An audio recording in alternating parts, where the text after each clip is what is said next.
톡톡 사연 여러분 안녕하세요. 저는 얼마 전 결혼을 앞두고 추악한 진실을 알게 되어 외롭고 힘든 시기를 견뎌내고 있는 구독자입니다. 늘 먹구름이 가득하고 힘들었던 제 인생에도 이제는 든든한 동반자가 나타나서 조금은 살만해졌겠구나. 나도 평생 외롭게 살지는 않겠구나 했었는데 인생이 제가 생각한 것처럼 쉽게만 흘러가지는 않더라고요. 덕분에 또 한 번 사람을 믿지 못하게 됐고 이 시간들을 어떻게 극복해야 할지 아직까지는 막막하기만 합니다. 참 그래요. 우리가 세상을 살면서 상처를 받는 이유가요. 여기 톡톡 사연에 올라오는 사연들을 들여다봐도 그렇고요. 결국 다 사람 때문이구나 하는 생각이 들더라고요. 나는 이 사람을 사랑하는데 이 사람은 나를 사랑하지 않아서, 아니면 나는 이 사람을 믿었는데 믿었던 사람이 나를 배신해서, 결국 나는 이 사람한테 이만큼 줬는데 이 사람은 나한테 이만큼을 돌려주지 않아서 그 알량한 기대감이 아픈 상처로 돌아오는 게 아닐까. 저도 이번 일을 겪고 나서 그런 생각을 했었습니다. 애초에 제가 이 관계를 믿지도 않았더라면 이렇게 상처받는 일이 없지 않았을까 하고요. 하지만 저는 또 바보같이 이 시간들을 극복하고 나면 또 사람과의 관계에서 행복을 찾는 사람을 찾아가게 되겠죠. 이것 보세요. 결국 그 아픈 시간들을 극복해 보겠다고 사연을 들고 톡톡 사연을 찾아오지 않았겠어요? 제 억울함과 속상함을 아는 사람들이랑 나누다 보면 이 괴로움도 조금 연해질까 하고요. 원래 물이 더러워졌을 때 그 물을 가장 빠르고 깨끗하게 만들 수 있는 방법은 손을 넣어서 더러운 것을 자꾸 건져내려고 하지 말라잖아요. 그렇게 건져내려고 할수록 오히려 더 섞여서 물은 더 더러워질 뿐이라고요. 대신 그 자리에서 깨끗한 물을 콸콸 부어버려서 흘러 넘치게 해버리라고요. 그래야 더 빨리 깨끗해질 수 있다고요. 그런 심정으로 저도 여기까지 찾아오게 됐습니다. 지금 제 아프고 속상하고 슬픈 감정들 부정하지 않고 그냥 받아들이려고요. 받아들이고 그 위로 무슨 감정이든 콸콸 부어내다 보면 언젠가 이 상처도 깨끗하게 씻겨 나갈 날들이 오지 않겠어요? 제 그릇에 흙탕물이 처음으로 들어왔던 날이 언제일까요? 제가 처음 시댁으로 인사를 가던 날? 아니면 남편을 처음 만난 날? 아니면 직장에서 사람들이 어떻게든지 저를 끌어내보려고 혈안이 되어 있던 그때? 아니요. 전 굳이 따지고 거슬러 올라가 보자면 부모님이 세상에 저를 혼자 남겨두셨던 그 순간이라고 생각합니다. 왜 그런 얘기 있잖아요. 자식이 부모보다 세상을 먼저 떠나면 그것만한 불효가 없다고요. 그런데 저는 어렸을 때부터 항상 그런 생각을 했었어요. 반대로 왜 피덩이 같은 자식을 혼자서 세상에 남겨두고 먼저 떠나가 버린 부모를 원망하는 단어는 하나도 없냐고요. 그런 일을 겪어본 자신의 입장으로선 그 시간이 얼마나 말도 안 되게 이가 갈릴 정도로 힘들었는지 전 아직도 생생하게 기억을 하니까요. 저도 부모님이 두 분 다 살아계시던 행복한 어린 시절이 분명히 있었죠. 집이 그렇게 잘 사는 형편은 아니었지만 그래도 가족이 다 있는 건 언젠가 우리 가족이 다 같이 으쌰으쌰해서 잘 살 수도 있다는 희망이 있잖아요. 내가 훌쩍 커서 우리 엄마 아빠 고생 안 하게 해줘야지. 우리 가족이 각자 다른 방에서 생활할 수 있는 큰 집으로 이사를 가게 해줘야지. 최소한 이런 행복한 꿈을 꿀 수 있는 거잖아요. 하지만 그런 꿈도 같이 꿀 수 있는 가족들이 있어야 가능한 일인 거죠. 저에게는 정말 사고였습니다. 너무 갑작스러웠거든요. 물론 언제든지 위험에 노출되어 있는 일이 있죠. 대형 트럭을 몰고 다니면서 배달 일을 하시는 아버지의 일은 깜빡 졸거나 도로에 갑자기 동물이 튀어나온다거나 운이 정말 나빠서 사고가 난 다른 차를 피하다가도 큰 사고로 언제든지 이어질 수 있는 정말 운이 나쁜 일이긴 했죠. 그런데 그런 나쁜 운을 여태 피하면서 살아왔으니까 가족들 역시 안일했던 거죠. 그렇게 나쁜 일이 우리 가족한테 일어날 리가 없구나. 적어도 그 가슴 아픈 얘기의 주인공 우리 가족은 아니구나 하고요. 그러니까 아버지가 사고가 나서 시체 수습도 제대로 하지 못하고 병원에 옮기자마자 사망 선고를 받았다는 소식에 어머니는 병원으로 달려가지도 못하고 그 자리에서 실신하셨어요. 아직도 사람들이 분위기가 초상집 같다는 말을 종종 쓰잖아요. 그런데 어렸을 때 아버지의 초상을 치러본 저로서는 초상집 같다는 말을 감히 쓸 수가 없더라고요. 그때 그 분위기는 말로 설명할 수가 없었거든요. 삶에서 어떤 순간이 감히 그때 그 분위기와 같을 수 있었겠어요. 얼마 남지 않은 가족들은 가슴이 찢어질 것처럼 울고 어머니는 정말 눈알이 터질 때까지 우셨어요. 아버지가 돌아가실 때까지만 하더라도 제 나이가 5살. 삶과 죽음에 대한 인식이 아직까지는 흐릿할 때여서 그런지 왜 아버지가 다시는 집으로 돌아올 수 없는 건지 왜 어머니는 저렇게 비명을 지르는 것처럼 울고 계신 건지 완벽하게 이해할 수도 없었고요. 그때 제가 느꼈던 감정은 슬픔보다는 오히려 무거움에 가까웠어요. 그 가라앉은 분위기, 온 가족들이 시커먼 옷을 입고 왔다 갔다 하면서 절을 하려고 몸을 숙였다가 한참을 일어나지 못하고 바닥에 엎드려 엉엉 소리내어 울고 어깨를 들썩이는 그 모습. 아버지가 돌아가신 지가 벌써 몇십 년 전인데 아직도 그때 기억이 그렇게 선명하게 날 수가 없네요. 이제는 저도 알 만큼 다 알 나이니까요. 그때 어머니가 어떤 마음이었을지 생각을 해보면 참 마음이 미어집니다. 새벽에 잠깐씩 눈을 떠보면 어머니는 쾌행한 눈을 하고 멍한 얼굴로 아버지의 영정 앞에 주저앉아서 원망 섞인 목소리로 대화하듯이 무언가를 끊임없이 말씀하고 계셨어요. 그런데 그것은 저희 집에 찾아온 불행의 시작에 불과했습니다. 잘 사는 집에 돈이 들어오면 그건 뭐 당연한 일이니 큰 화제가 되지 않을 수 있겠지만요. 가난한 집에 큰 돈이 들어오면요. 그거는 불행이 될 수도 있거든요. 사람이 한 번도 없었는데 뭐가 생기면 없던 욕심이 생기고 그 없던 욕심이 생기면 꼭 화를 불러 일으켜요. 그래서 어른들이 절대 생활은 가난해도 마음은 가난하게 살면 안 된다고 그렇게 강조를 하셨던 건가 봐요. 하지만 불행하게도 저희 집은 마음의 여유까지 챙길 정도로 넉넉한 형편이 아니었고 그건 다른 친척 식구들도 마찬가지였죠. 무슨 소리냐면요. 저희 아버지가 돌아가시면서 타신 생명보험금이 꽤나 많았거든요. 저는 아버지에게 친척이 그렇게 많은지, 다시 얘기할게요.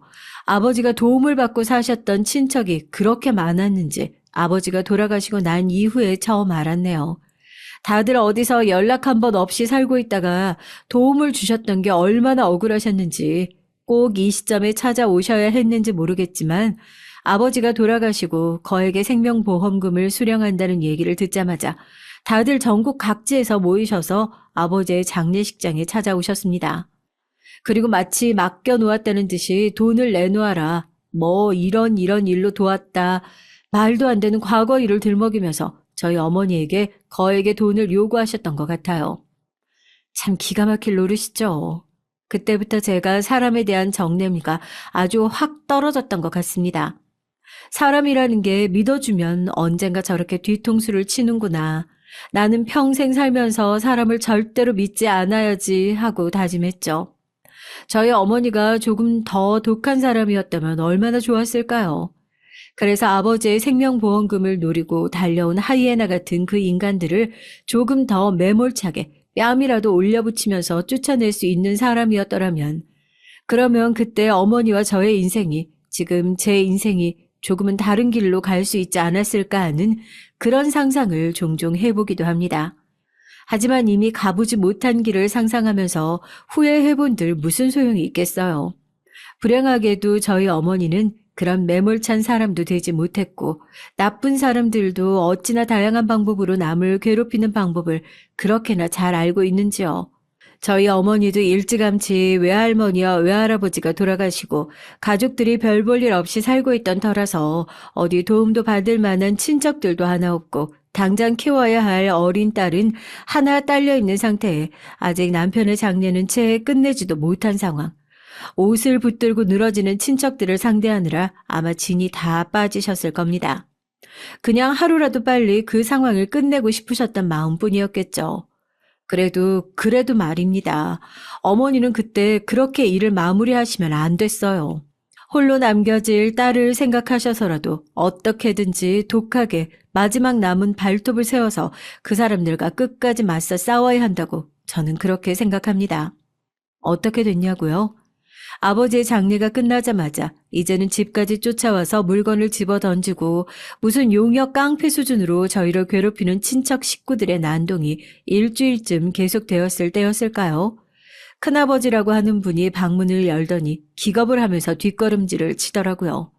저는 그때 막 잠에서 깨어났을 때였는데요. 저희 어머니가 제 옆에서 곤히 자고 있을 동안 방 안에서 스스로 목숨을 끊으셨더라고요. 저 정말 그때 어머니를 붙들고 울고불고 난리도 아니었습니다. 제가 제정신이었을 리가 없죠. 대체 왜 그 끔찍한 불행들은 피해가지도 않고 저랑 어머니만 이렇게 골라서 덮치나 하고요. 대체 이 사람들은 우리랑 전생에 무슨 악연이 있고 무슨 원한이 있어서 사람을 이렇게 들들 볶고 괴롭히나. 유서에는 받아갈 돈들은 받아가고 남아있는 딸에게는 제발 더 이상 손을 뻗치지 말라는 얘기가 빼곡하게 적혀 있었습니다. 사람 참 무섭더라고요. 아버지의 사망보험금이 한 사람의 인생을 바꿀 만큼 어마어마하게 큰 돈이라도 했으면요. 그거 찢어서 나눠가지고 뭐 얼마나 살림살이가 나아진다고요. 그 돈 받고 억만장자가 된다고 하면 그래요. 솔직히 저 같아도 죽은 동생 붙들고 돈 내놓아라 할 정도로 순간적으로 눈 뒤집혀서 욕심이 날 수 있겠죠. 사람이란 게 그런 동물이니까요. 그런데 고작 그 푼돈 받아보겠다고 서로 멱살을 잡고 싸우고 네가 어쨌네 내가 어쨌네 하면서 언성을 높이는 꼴이요. 솔직히 그 어린 나이에 봐도 너무 우습더라고요. 아, 우리 가족의 수준은 딱 이 이상으로 올라갈 일이 절대 없겠구나.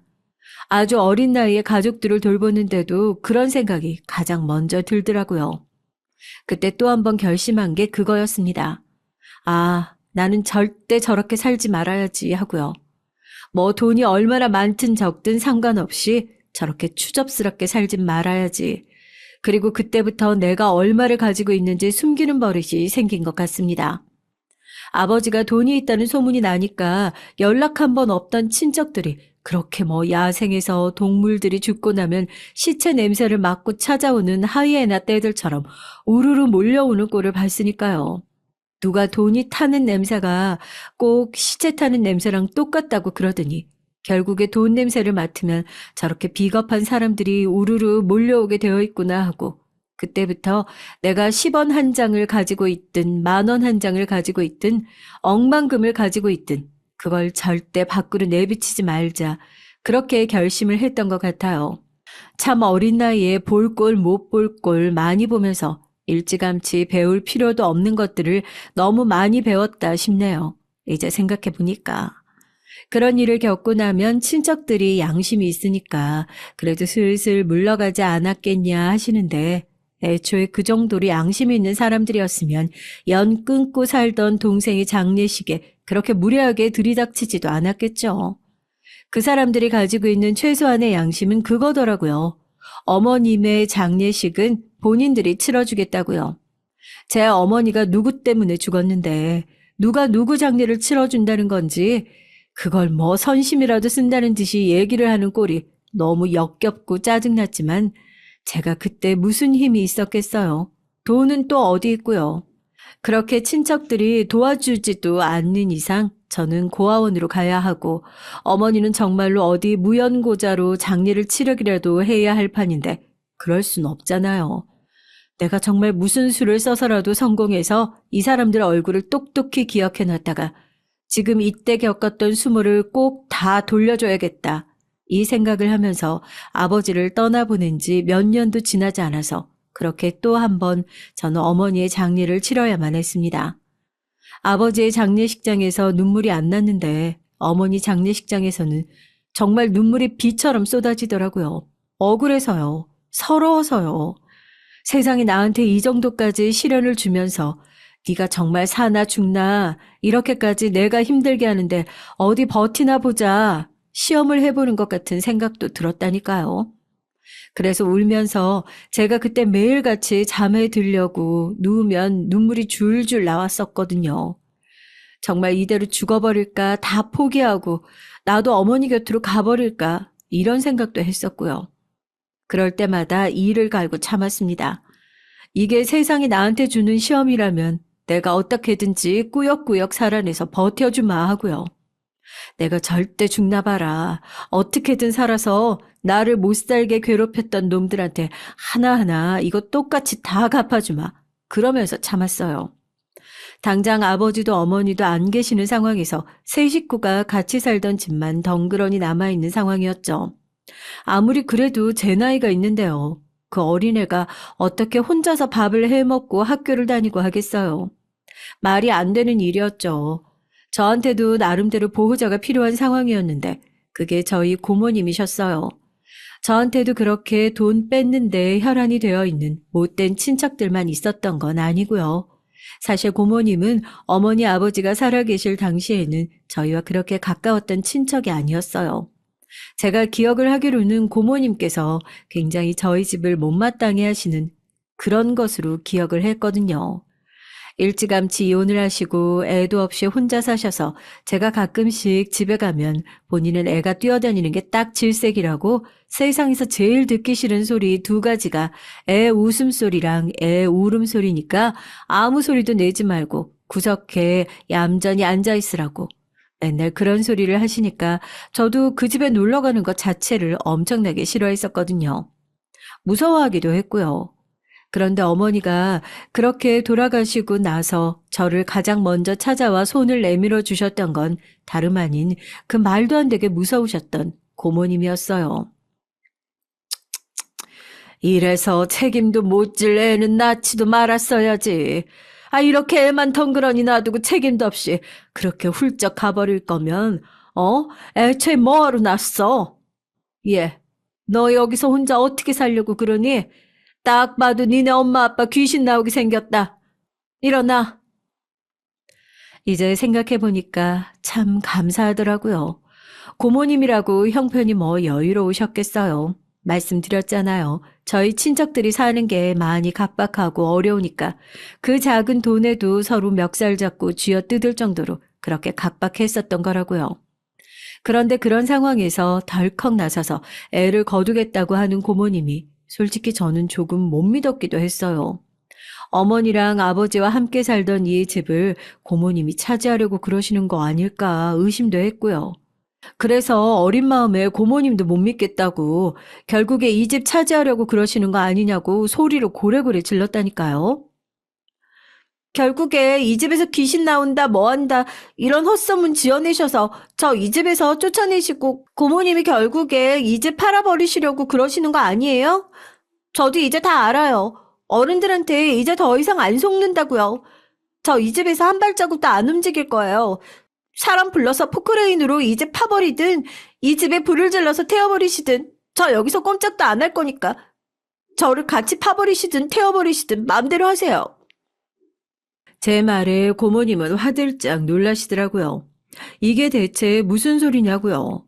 애가 대체 무슨 끔찍한 일을 얼마나 많이 겪었길래 이렇게 고양이처럼 사람을 핥히려고 손톱을 세우고 경계심만 많아졌냐고요. 자기는 그런 의도로 얘기를 한 게 절대 아니고 그냥 이 집이 애를 키우기에는 적당한 환경이 아닌 것 같아 하신 얘기라고 하시더라고요. 뭔가 안도도 되고 서러운 마음이 들어서 엉엉 우니까 아이를 한 번도 돌봐보신 적이 없는 고모님이 황당하셔서 네가 이 집이 정 그렇게 마음에 들면 본인이 짐을 싸들고 이 집으로 들어오겠다고 울지 말라고 그렇게 저를 달래주셨습니다. 말은 항상 날카롭게 하셨지만 항상 뭐 뺏어갈 게 없나 눈에 혈안이 되어 있는 다른 친척들이랑 다르게 고모님은 진심으로 저를 걱정해 주시는 진정한 가족이었던 거죠. 그렇게 저에게도 고모님이라는 새로운 보호자가 생겼고 가족이 없어 계속해서 외롭게 지낼 거라고 생각했었는데 나름대로 즐거웠던 것 같아요. 넉넉하진 않았지만 고모님께서는 그래도 제가 다른 애들과 비슷하게 자랄 수 있도록 최소한의 것들은 다 지원해 주셨어요. 예를 들어서 학원비는 감당할 수 없다면서 보내주지 않으셨어도 집에 네가 더 공부하고 싶은 게 있으면 실컷 하라면서 문제집을 살 돈은 아끼지 않고 주셨죠. 수학여행은 보내주지 않으셨지만 그래도 종종 친구들을 데리고 와서 집에서 자고 가라고도 해주셨고, 맛있는 음식도 해주셨고요. 고모님의 나이가 꽤 많았던 것을 생각해보면 그때 고모님이 아이를 키우면서 해줄 수 있었던 최선의 노력을 다 해주신 것이 아닐까 싶어요. 어떤 사람들은 부모님 밑에서 자라지 못해서 그런지 학창 시절에 다른 애들에 비해서 쌓아야 할 추억을 못 쌓고 자란 게 아니냐. 그래서 좀 아쉬운 게 많지 않냐. 그런 얘기도 종종 하는데요. 아니요. 전 정말 그런 거 전혀 없었어요. 오히려 그때 저를 그 집에 혼자 놔두지 않아주신 게 제 얘기 한마디에 흔쾌히 짐을 싸들고 거처를 그 집으로 옮겨주신 거에 대해서 아직까지도 고모님께 너무나도 감사한 마음뿐이에요. 참 이게 진정한 얘기가 되려면 제가 그런 지원에도 불구하고 매일같이 전교 1등을 차지하고 좋은 대학에 진학해서 대기업에 합격하고 어마어마하게 돈을 많이 벌고 이런 식으로 얘기가 흘러가야 참 완벽할 텐데요. 그런데도 그것도 참 웃기지 않나요? 인풋이 있어야 아웃풋이 나온다고 하잖아요. 다른 애들은 뭐 수험생이라고 비싼 학원에 과외에 비싼 돈 들여가면서 시킬 수 있는 공부는 몽땅 시키고 있는데 저는 학원 하나 안 다니고 집에서 아무리 공부를 해봤자 넘어갈 수 있는데 한계가 있잖아요. 그런 애들이랑 저랑 똑같은 성적이 나오길 기대하는 것 자체가 어떻게 보면 욕심이다 싶은 거죠. 그 애들은 올라갈 수 있는 문턱이 저기 한참 높은 곳이다 하면 저는 조금 낮긴 하지만 여기까지만 해도 아, 나는 만족한다 싶은 딱히 대학을 갈 생각도 크게 없었어요. 남들이야 대학을 가서 뭐 공무원이 되고 대기업에 들어가고 그래서 철밥통을 딱 얻어놔야 그래도 먹고 살 궁리를 할 수 있다 이런 얘기를 하는데 저는 말 그대로 철밥통이든 은밥통이든 금밥통이든 밥통의 재질이 중요한 게 아니라 그저 밥을 담을 수 있는 그 성능이 중요할 뿐이었거든요. 그래서 대학을 아예 안 갈까 고민하다가 또 저 학교 다닐 당시에만 하더라도 대학을 나와야 성공을 할 수 있다. 돈을 한 푼이라도 더 벌려면 대학을 나오고 안 나오고 차이가 굉장히 크다. 이런 얘기들이 있어가지고요. 그래 내가 나중에 나가서 뭘 해먹고 살더라도 조금은 더 전문적인 사람처럼 보이려면 대학은 나와야겠구나 싶어서 2년짜리 전문대를 들어가게 됐어요. 학과도 성적에 맞춰서 들어갈 수 있는 곳을 나왔고요. 그래도 나름대로 대학이라고 들어가 놓고서는 고등학교 때랑은 달리 미친 듯이 공부를 했었죠. 전문대학교 들어간 애들이 뭐 열심히 공부해봤자 얼마나 열심히 하겠냐고요? 그런데 저는 좀 달랐거든요. 돈을 내고 학원을 한 번도 못 가본 내가, 돈을 내고 수학여행 한 번을 못 가본 내가, 처음으로 내 돈을 내고, 물론 제 돈이라고 표현을 했지만, 대학 이후에 취업을 해서 갚기로 약속을 하고 고모님에게 빌린 돈이었지만요. 어쨌든 내 돈을 내고 수업료를 내가면서 다니는 곳이었잖아요. 그래도 적어도 이 돈값은 뽑아야겠다는 생각을 했어요. 그래서 돈값 뽑으려고 무지하게 열심히 공부했습니다. 도서관에서 아마 저 공부하는 모습만 보고 있으면 저 학생은 전문대학교를 다니는 게 아니라 어디 인서울대학교를 다니나 하고 오해할 정도로 말입니다. 그래서 학교를 다니는 2년 내내 과에서 1등을 한 번도 놓친 적이 없었어요. 등록금 뽕 뽑으려고 했었던 공부였는데 졸업을 할 때가 되니까 성적이 너무 우수하다고 학교에서 성적 우수 장학금을 주더라고요. 등록금 전액을 다 돌려받아서 고모님에게 빌렸던 등록금도 바로 갚을 수 있게 될 수 있었죠. 그때는 뭘 배웠냐, 인생에서 찾아온 기회를 절대 놓치면 안 되겠다 하는 것을 배웠죠.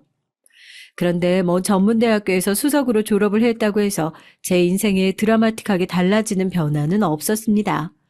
학교에서는 취업률을 높인답시고 말도 안 되는 직장에 학생들을 추천해주기 일쑤였고 하다못해 교수님들이 추천해주는 대기업이라는 곳도 막상 가서 보면 교대 근무를 해야 하는 공장인 경우도 종종 있었으니까요.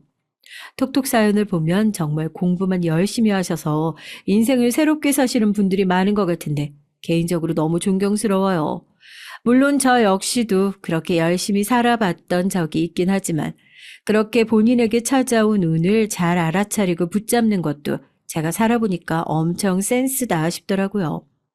그런데 저에게도 그런 제 삶을 스스로 바꿀 수 있는 기회가 찾아오게 됐습니다. 대학을 졸업하고 나서 정말 안 해본 일이 없었던 것 같아요. 고모님께 등록금은 장학금으로 여차저차해서 갚았는데 대학을 딱 졸업하고 나니까 그때부터 너무 막막한 기분이 드는 겁니다. 이제 확실히 잘 사는 친구들이랑 가정 환경이 어려운 친구들이 대학을 졸업하고 나서부터 출발선이 다르다는 게 여기서부터 느껴지는 거죠. 어른들 말씀이 하나하나 틀린 게 없는 거예요. 다 같이 의무 교육 받고 뭐 하고 할 때는 모른다고요. 그런데 막상 사회에 나가서 다들 각자 자기 밥벌이를 시작하면서부터 그 격차가 느껴진다고요. 저도 이제 사회에 나가보니까 그게 너무 뼈저리게 느껴지는 겁니다. 마트에 가서 뭐 하나를 사려고 해도 가격표를 보고 슬며시 내려놓게 되고 그날그날 할인하는 코너를 기웃거리면서 뭐가 세일을 하나. 저 20대 초반에는 과일을 제 돈 주고 사서 먹어본 적이 한 번도 없는 것 같아요. 드라마에서 다른 게 부러웠던 게 아니고요. 냉장고 안에 과일이 가득 차 있으면 세상 저 집은 저렇게 과일을 원 없이 사다 먹을 수 있을 정도로 사는 집이구나 하고 그런 거나 부러워했을 정도였으니까요. 카페 아르바이트, 과외, 학원 선생님, 공장 격리, 뭐 어디서 일을 구한다고 하면 우선 부딪혀 보는 거예요. 요즘에 뉴스 보니까 그렇다고 하더라고요. 요즘에 젊은 친구들은 구해놔도 얼마 못 버티고 금방 관둬서 뽑아놓고 사람을 새로 뽑는 게 일이라고요. 라떼라고 한다면서요? 나 때는 이랬다, 나 때는 저랬다 하는 사람을 보고 요즘 젊은 애들이 라떼라고 그런대요. 나이든 라떼라고 욕을 해도 제 할 말은 해야겠어요. 그때 저는 너무 간절해가지고 그렇게 찬밥 더운 밥 가릴 처지도 아니었어요. 당장 내일 생계를 걱정해야 하는 처지였으니까 잘리는 한이 있더라도 나를 써주는 곳에서 내 발로 나오진 말자 했었죠. 물론 돈을 더 준다는 곳이 있으면 옮기는 한이 있어도요. 그 당시에 제가 좀 오래 일을 했었던 곳이 예식장이었거든요. 처음에는 예식장에서 신부님들이 입장할 때 뒤에서 드레스를 잡아주는 헬퍼 있잖아요. 그런 헬퍼 역할을 하는 아르바이트가 필요하다고 해서 주말에만 잠깐 일을 도와주는 식으로 시작했었는데요. 제가 워낙 맡은 일을 성실하게 잘하고 이거 말고도 예식장에 살만한 일이 있으면 시켜달라고 그렇게 얘기를 하니까 주변에 좋게 보는 사람들이 좀 많았던 것 같아요. 처음에는 뷔페에서 접시를 나르고 음식을 채우는 일을 맡아서 하게 해주더니 그걸 또 6개월 정도 하고 나니까 이번에는 신랑 신부들이 예식장을 대관하고 나면 그 스케줄을 예약하고 관리하는 업무를 맡게 됐습니다. 그래도 짧은 시간 내에 꽤나 파격적인 인사이동이었죠. 전문대를 졸업하고 나서 나는 발전도 없이 항상 이런 일용직이나 다름없는 일을 하면서 근근히 밥벌이나 하며 살 거라고 생각했는데 저도 모르게 보이지 않게 그렇게 저는 조금씩 발전을 거듭하고 있었던 겁니다. 난 다은 씨 보면 이상하게 마음이 가더라. 사람이 어떻게 그렇게 밝은 줄 모르겠어. 아니, 왜 그렇잖아. 우리 일이라는 게 여기가 어떤 공간이야? 부부들이 새롭게 출발하는 축복에 가득한 공간이잖아. 그런데 그 한 쌍의 부부를 축복하기 위해서 얼마나 많은 사람들이 이 안에서 갈려나가고 있냐고. 그리고 그 축복을 받아 마땅한 부부들의 갑질은 또 오죽 심해? 그런데 다은 씨 보면 내가 여기서 일한 세월이 그렇게 긴데도 반성을 많이 한다니까? 고객이 저렇게까지 난리를 치는데도 웃으면서 응대하라는구나. 대번에 인상 쓰는 나는 아직도 멀었구나 하고. 나 이거 진심이야. 진짜 대단해. 그래서 말인데 아직 나이도 젊고 여기서 계속 이 일만 하다가는 나이 들어서 나처럼 되는 거야. 얼굴에 짜증만 가득하고 더 나아질 기대도 없고. 요즘 여기 많이 왔다 갔다 하는 사람들이 얘기해줬는데 다은 씨 결혼정보회사에서 한번 일해보는 건 어때? 성격도 밝고 사람들 응대도 잘해서 은근히 잘 맞을 것 같은데. 저에게도 드디어 천금 같은 기회가 찾아오게 된 겁니다. 아무래도 예식장에서 일을 하다 보니까 손님들의 민원 수준이 장난이 아니었거든요. 너 때문에 한 해밖에 없는 내 결혼식 망쳤네부터 시작해서 이러다가 내 결혼 생활이 망하면 네가 다 책임질 거냐. 제가 어렸을 때부터 워낙 그것보다 더한 꼴을 더 많이 보면서 살아와서 그런지 별로 대수롭지 않게 반응을 하기도 했었고요. 사람들에게 친절한 거야. 그거야 당연한 거 아닌가요? 가뜩이나 힘든 일을 하는 공간에서 같은 일을 하는 사람들끼리 서로 짜증만 내고 나를 세워봤자 좋을 게 하나 없을 거라 생각해서 했던 행동들이었는데 이걸 다들 너무 좋게 봐주셨던 거죠. 그 당시에 저희 부서에 팀장님이라고 불리는 최고참 선배가 계셨는데요. 예식장에서 거의 20년 가까이 근무하셨던 분이었는데 그분께서 제 성격도 그렇고 고객 응대 능력도 너무 좋으니까 예식장에서만 계속 근무하는 것이 너무 아깝지 않냐면서 결혼정보회사에서 일을 해보는 것이 어떻겠냐고 추천을 해주셨대요. 네, 다들 아시죠? 광고도 많이 나오고 하는 상담을 받으러 온 고객들에게 잘 어울릴 것 같은 상대를 매칭시켜주고 상담을 잘해주고 관리를 해주고 하는 그런 매니저 역할이었는데 거의 영업직에 가까워서 솔직히 좀 걱정스럽기도 했었거든요. 사람이 아무리 외향적이라고 해도 영업직이라는 건 또 다른 영역이잖아요. 그래도 팀장님의 추천을 받아서 뭐 형식적인 면접 절차만 가지고 저도 처음으로 제 이름에 박혀 있는 명함도 나오고 그렇게 매니저라는 직함을 달고 일을 하기 시작했어요. 어땠냐고요? 저 아직도 그때 그 팀장님한테 명절 때마다 꼬박꼬박 한우 선물 세트 보내고 있어요. 그때 그 일을 소개시켜 주셔서 너무 감사드린다고요. 소개받은 그 일이 저하고 너무나도 잘 맞았던 거예요. 사실 회사 입장에서는 조금 꺼려하기도 했었고, 보통 소개를 받으려고 하는 사람들의 입장에서는 내가 상담을 받으려는 사람이 기혼 여성이어야지 조금 더 신뢰감이 있는 느낌이라고 하더라고요. 아무래도 그렇잖아요. 결혼 상담을 받으려고 왔는데 결혼을 한 사람이 상담을 해주는 것과 결혼을 하지 않은 사람이 상담을 해주는 게 크게 다르잖아요. 고객님, 저야 이제 결혼을 안 해야겠다고 결심한 사람이지만요. 저 솔직히 이번에 고객님 소개시켜 드릴 고객님들 고르면서 솔직히, 나도 이제 다시 결혼 준비해볼까 이런 생각 많이 했어요. 그만큼 너무 괜찮은 분들이시고 또 이런 부분들이 엄청 신경 쓰였잖아요. 이번에 소개시켜 드릴 분들은 이런 부분에 있어서는 절대 걱정 안 하셔도 되거든요. 우선 저 믿고 딱 두 분만 우선 만나보고 얘기 나눠보세요. 그런데 저는 미혼인데도 상담이 밀려있을 정도로 고객이 끊이지가 않는 겁니다. 거기다가 정말 이 사람들이 잘 이어졌으면 좋겠다는 마음으로 상담을 진행해서인지 몰라도 성원율도 저희 지점에서 가장 높았어요. 저희가 실적 재고, 매칭 성공률이나 상담 고객 수에 따라서 급여를 받는 제도였거든요. 그곳에서 딱 3년을 일했더니 제가 전국 전 지점에서 매출 실적 1등은 물론이고요. 전국에 있는 지점들을 돌면서 신규 입사한 매니저들을 교육하는 교육 담당 실장으로 고속 승진까지 하게 될 수 있었습니다. 그때는 하루에 잠을 자는 4~5시간을 제외하면 차를 타고 전국을 돌아다니면서 일을 할 정도로 눈꽃 뜰 새 없이 바빴지만 드디어 나에게도 이렇게 잘할 수 있는 무엇인가가 생겼다는 사실에 너무 기쁘고 신나게 일을 했던 것 같아요. 그것뿐만인가요? 이 일을 하면서 좋은 인연들은 또 얼마나 많이 생겼는지요. 전국 지점에서 실적 1위를 달성할 정도였으니까 돈도 정말 모자라지 않을 만큼 벌어줬죠. 그런데 원래 돈이 돈을 부른다고 이걸 어디다가 투자를 하고 굴릴 줄을 알아야 이 돈이 불어나는데 저는 살면서 투자라는 것은 전혀 모르고 살아왔으니까요. 돈을 어떻게 굴려야 하는 줄도 모르고 무작정 은행에다가 통장에다가 그렇게 맡겨놓고 살아왔던 겁니다. 그런데 참 이 일이 저한테 복덩이를 많이 물어다 줬어요. 제가 성혼 매칭을 해드렸던 고객분들 직업군이 참 다양했었거든요. 자영업을 하시는 분도 있었고 전문직에 종사하시는 분도 있었고요. 그중에서는 투자 관련 전문 직종에 종사하시는 분들도 물론 계셨고요. 저는 그분들에게 좋은 인연을 찾아드리는 게 일이니까 당연히 제 일을 했을 뿐인데 그분들의 입장에서는 평생을 함께할 반려자를 찾아준 사람에게 어떻게 약속한 인센티브만 주냐 이거예요. 저희 규정상 고객에게 따로 무언가를 받으면 절대 안 되거든요. 그러니까 그분들이 저에게 다른 식으로 도움을 주셨던 겁니다. 실장님, 투자 같은 거 전혀 안 해보셨다고 하셨잖아요. 언제 시간 나실 때 저희 사무실 한번 들리세요. 제가 지금 가지고 계신 자산 보고 포트폴리오 한번 짜드릴게요.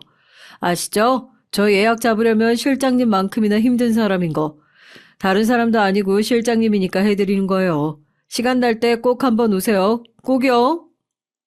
그렇게 좋은 투자 조언을 받아서 이제 신규 상장한 기업들 위주로 많이 투자를 했었고 주식으로 제가 가지고 있던 자산이 비약적으로 껑충 뛴 것 같아요. 당연히 저를 그동안 양육해 주셨던 고모님께도 아무에게도 말하지 말아달라고 말씀을 드리고 수익의 일부를 드렸고요. 그 외에는 정말 아무한테도 얘기를 하지 않았어요. 다 극복했다고 생각했는데 아직까지 마음에 어렸을 때의 상처가 남아있는 것 같더라고요. 제가 그 당시 당장 일을 관둬도 어느 정도 먹고 살 수 있을 정도로 꽤나 여유 있게 돈을 벌어뒀고 성격상 주변 사람들한테 이제 이 정도 벌었으니까 앞뒤 생각 안 하고 실컷 베풀고도 싶고 그렇게 살고 싶은데 입이 떨어지지가 않는 겁니다. 제가 돈이 많다고 얘기하는 순간 또 어디선가 돈 냄새를 맡고 온 하이에나 떼들이 어떤 모습을 하고 제 살점을 물어뜯을지 상상이 안 되니까 또 주변 사람들을 다 못 믿겠다 싶고 차라리 그냥 내가 뭘 얼마나 가지고 있던지 간에 무슨 일이 있어도 말을 말자 싶었죠. 어쨌든 경제적으로 여유가 생기니까 이제 저를 평생 쫓아다니던 불행의 굴레는 이제 완전히 끊어졌을 거라 생각했어요.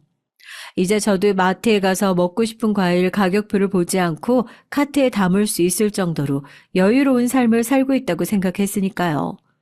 평생 저를 꼬리표처럼 따라다니면서 괴롭히던 건 결국 그 돈 때문이었으니까 이제 그게 해결되면 더 이상 제 인생에서 저를 괴롭히는 것은 없을 거라 그렇게 생각했습니다. 제가 결혼을 준비하기 전까지만 하더라도 말이죠. 이제 어느 정도 경력도 쌓였고 예전만큼 하루 종일 상담을 하는 일도 없었고요. 저에게 배치된 고객은 그야말로 소위 VIP라고 불리는 사람들이었죠. 예비 신랑은 저를 찾아왔던 그 VIP 고객들 중에 한 사람이었습니다. 처음에 상담을 하기 위해 예비 신랑의 프로필을 찬찬히 읽어보는데 너무 반갑더라고요. 조금 속물 같은 얘기일 수도 있지만요. 결혼정보 회사이다 보니까 상담 고객 본인의 프로필 외에도 부모님의 직업이나 소득에 관련된 부분들을 다 받고 있었거든요. 그런데 예비 신랑의 아버지가 하시는 회사 이름이 어디서 많이 봤다 싶은 겁니다.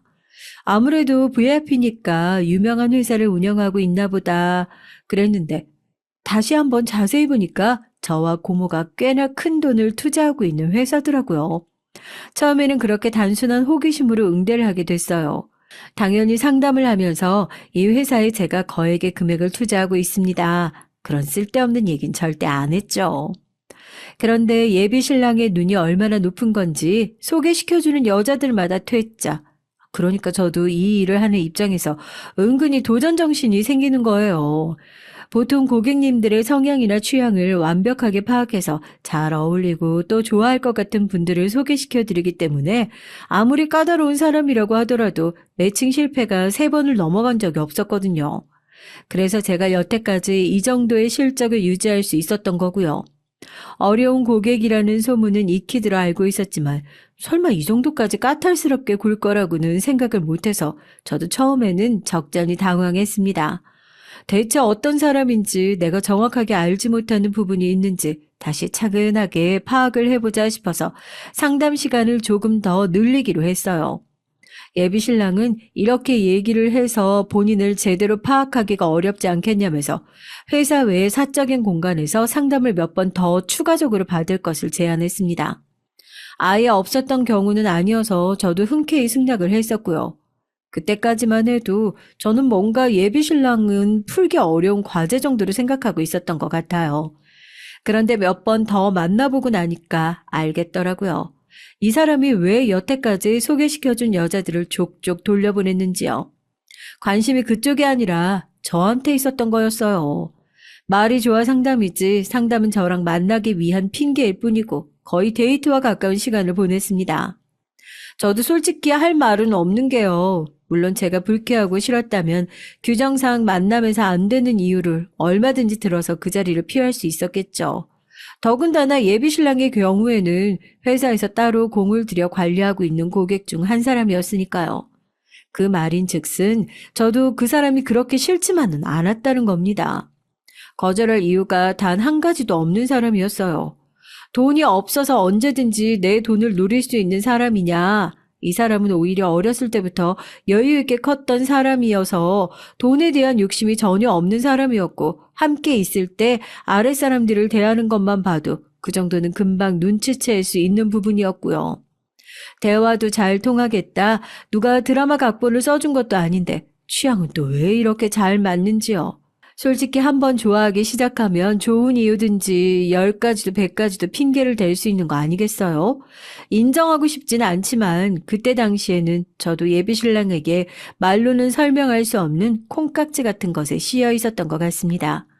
사람은 절대 믿지 않을 거라고, 누구든 나를 배신할 수 있을 거라고 그렇게 호언장담을 했었는데 이렇게 마음에 걸려있는 빗장이 쉽게 풀려버릴 줄이야. 그 얘기를 할 때마다 네가 아직 진짜로 좋아하는 사람을 안 만나봐서 그런다는 얘기를 해주는 주변 사람들의 얘기를 들은 채도 하지 않았는데 확실히 오래 살아본 사람들의 얘기는 무시할 게 못 되더라고요. 틀린 말씀이 하나도 없었어요.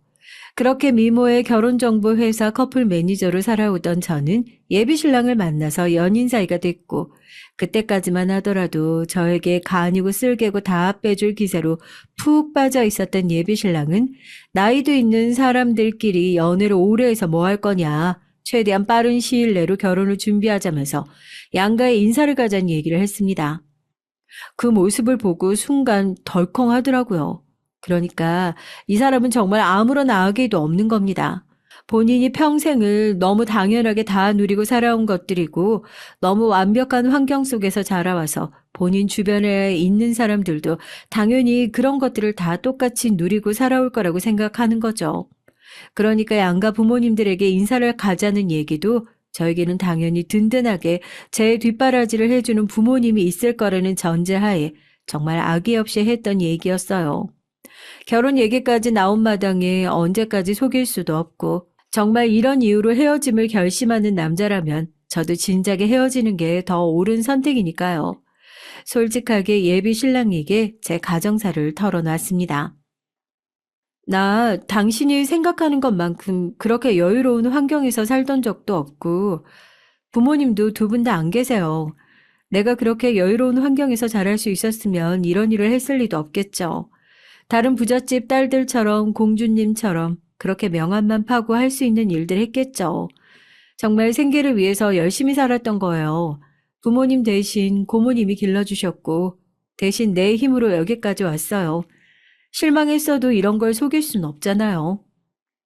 다행인지 불행인지 예비신랑은 조금은 당황한 눈치였지만 본인은 모든 것을 다 이해한다며 어쨌든 지금은 부양해야 할 가족도 딱히 없는 거고 빚도 없지 않냐. 돈도 많이 벌어두지 않았냐.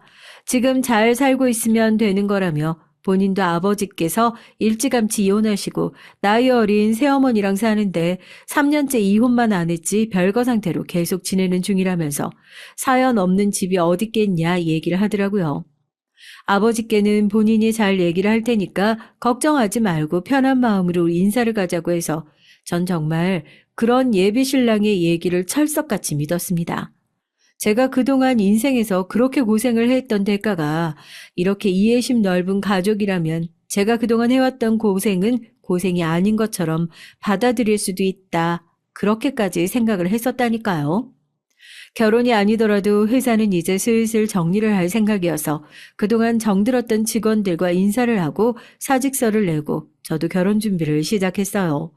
고모님과도 오랜만에 진짜 가족처럼 많은 얘기를 했네요. 참 신기하지 않아요, 고모? 고모랑 제가 상장도 하기 전에 투자했던 그 기업이 이젠 엄청나게 커졌대요. 그리고 제가 내일 그 집 며느리가 되려고 인사를 간다고요. 세상 이렇게 좁고 인연이 이렇게 질겨요. 이렇게까지 이어주는 걸 보면 인연인가 봐요. 그 기업이 작은 기업이든 큰 기업이든 상장을 했든 상장을 못했든 다른 거 다 상관없어. 네가 행복하면 된 거야. 너도 행복한 가정이 있으면 그걸로 된 거지 뭐.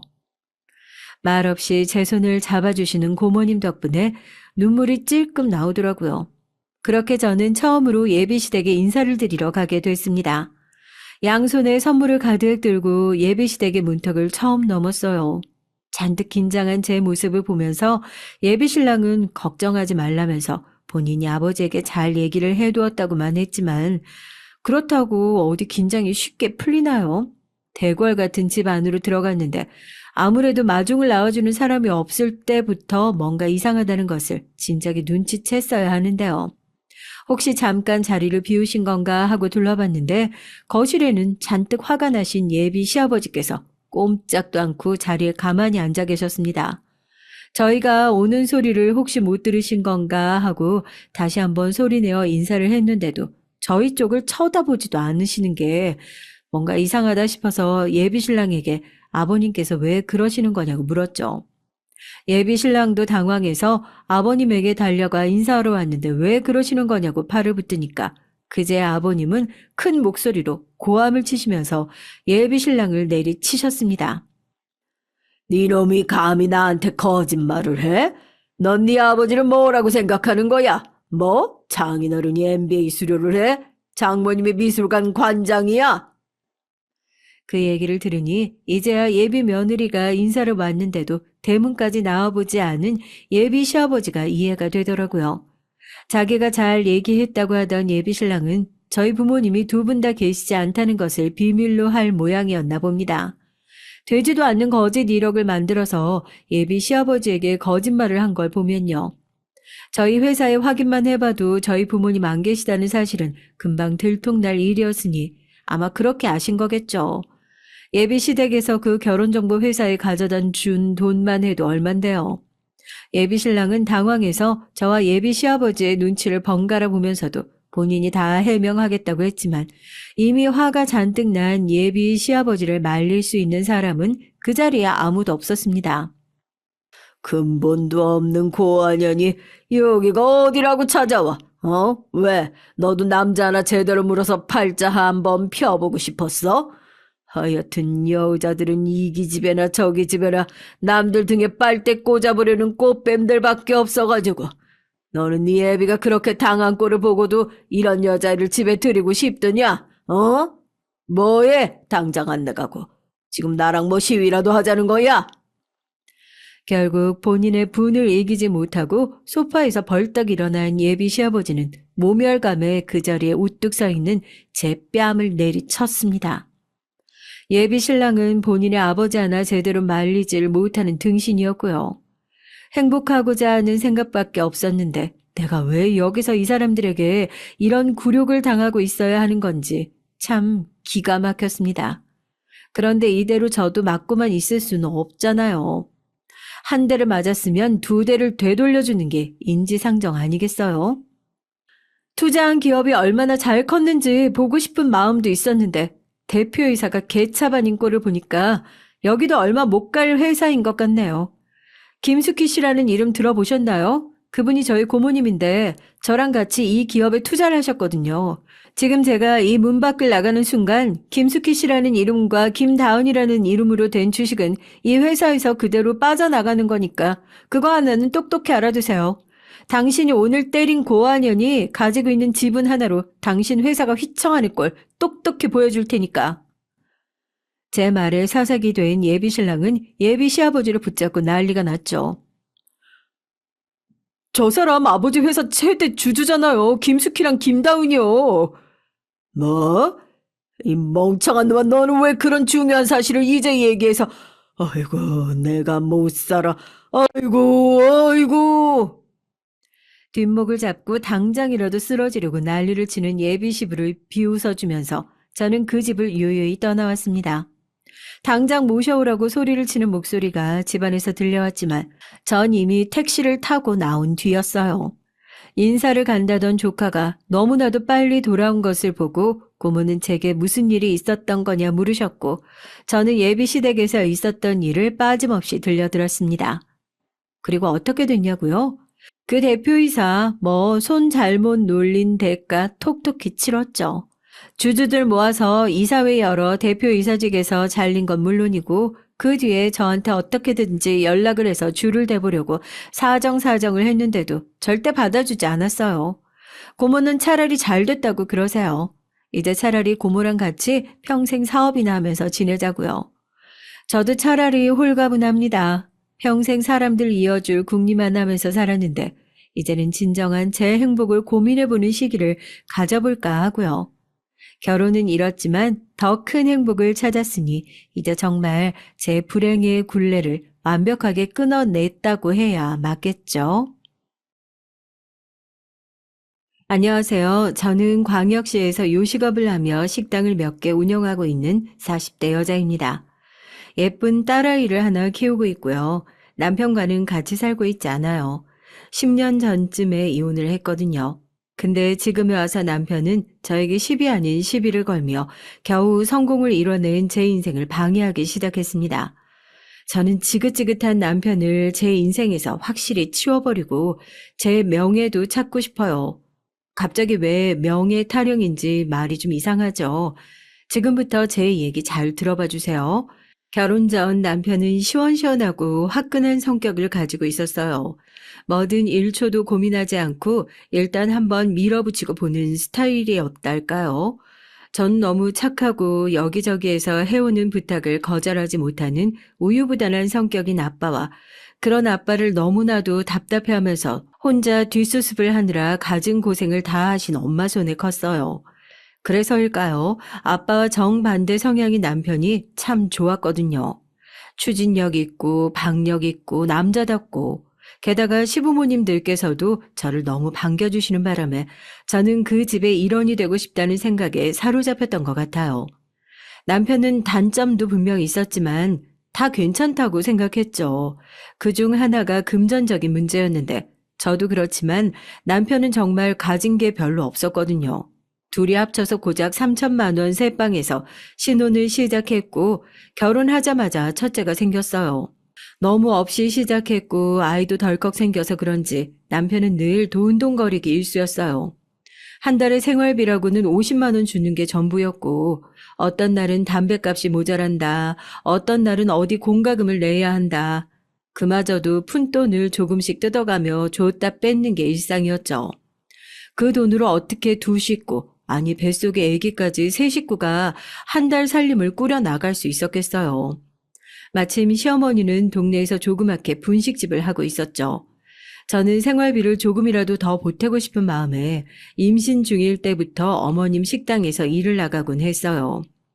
재료 준비부터 조리, 서빙, 청소까지 하루 종일 일손이 부족한 파트에는 바로바로 가서 도와드리며 정말 열심히 일했습니다. 근데 그거 아세요? 제가 생각해도 정말 후회되고 바보 같았던 것이 하나 있어요. 저는 시어머니 가게에서 하루에 적게 6시간, 많게는 12시간까지도 일을 하면서 제가 시급으로 얼마를 받는지, 그러면 한 달에 얼마를 받는지도 모르고 있었거든요. 근데 그것도 그런 것이 시어머니가 제가 일한 월급을 계좌로 이체해 주셨는데 일한 첫 달부터 남편 통장으로 바로 이체를 해버리더라니까요. 처음에는 억울해서 내가 번 돈은 생활비에 보태서 쓰고 싶다.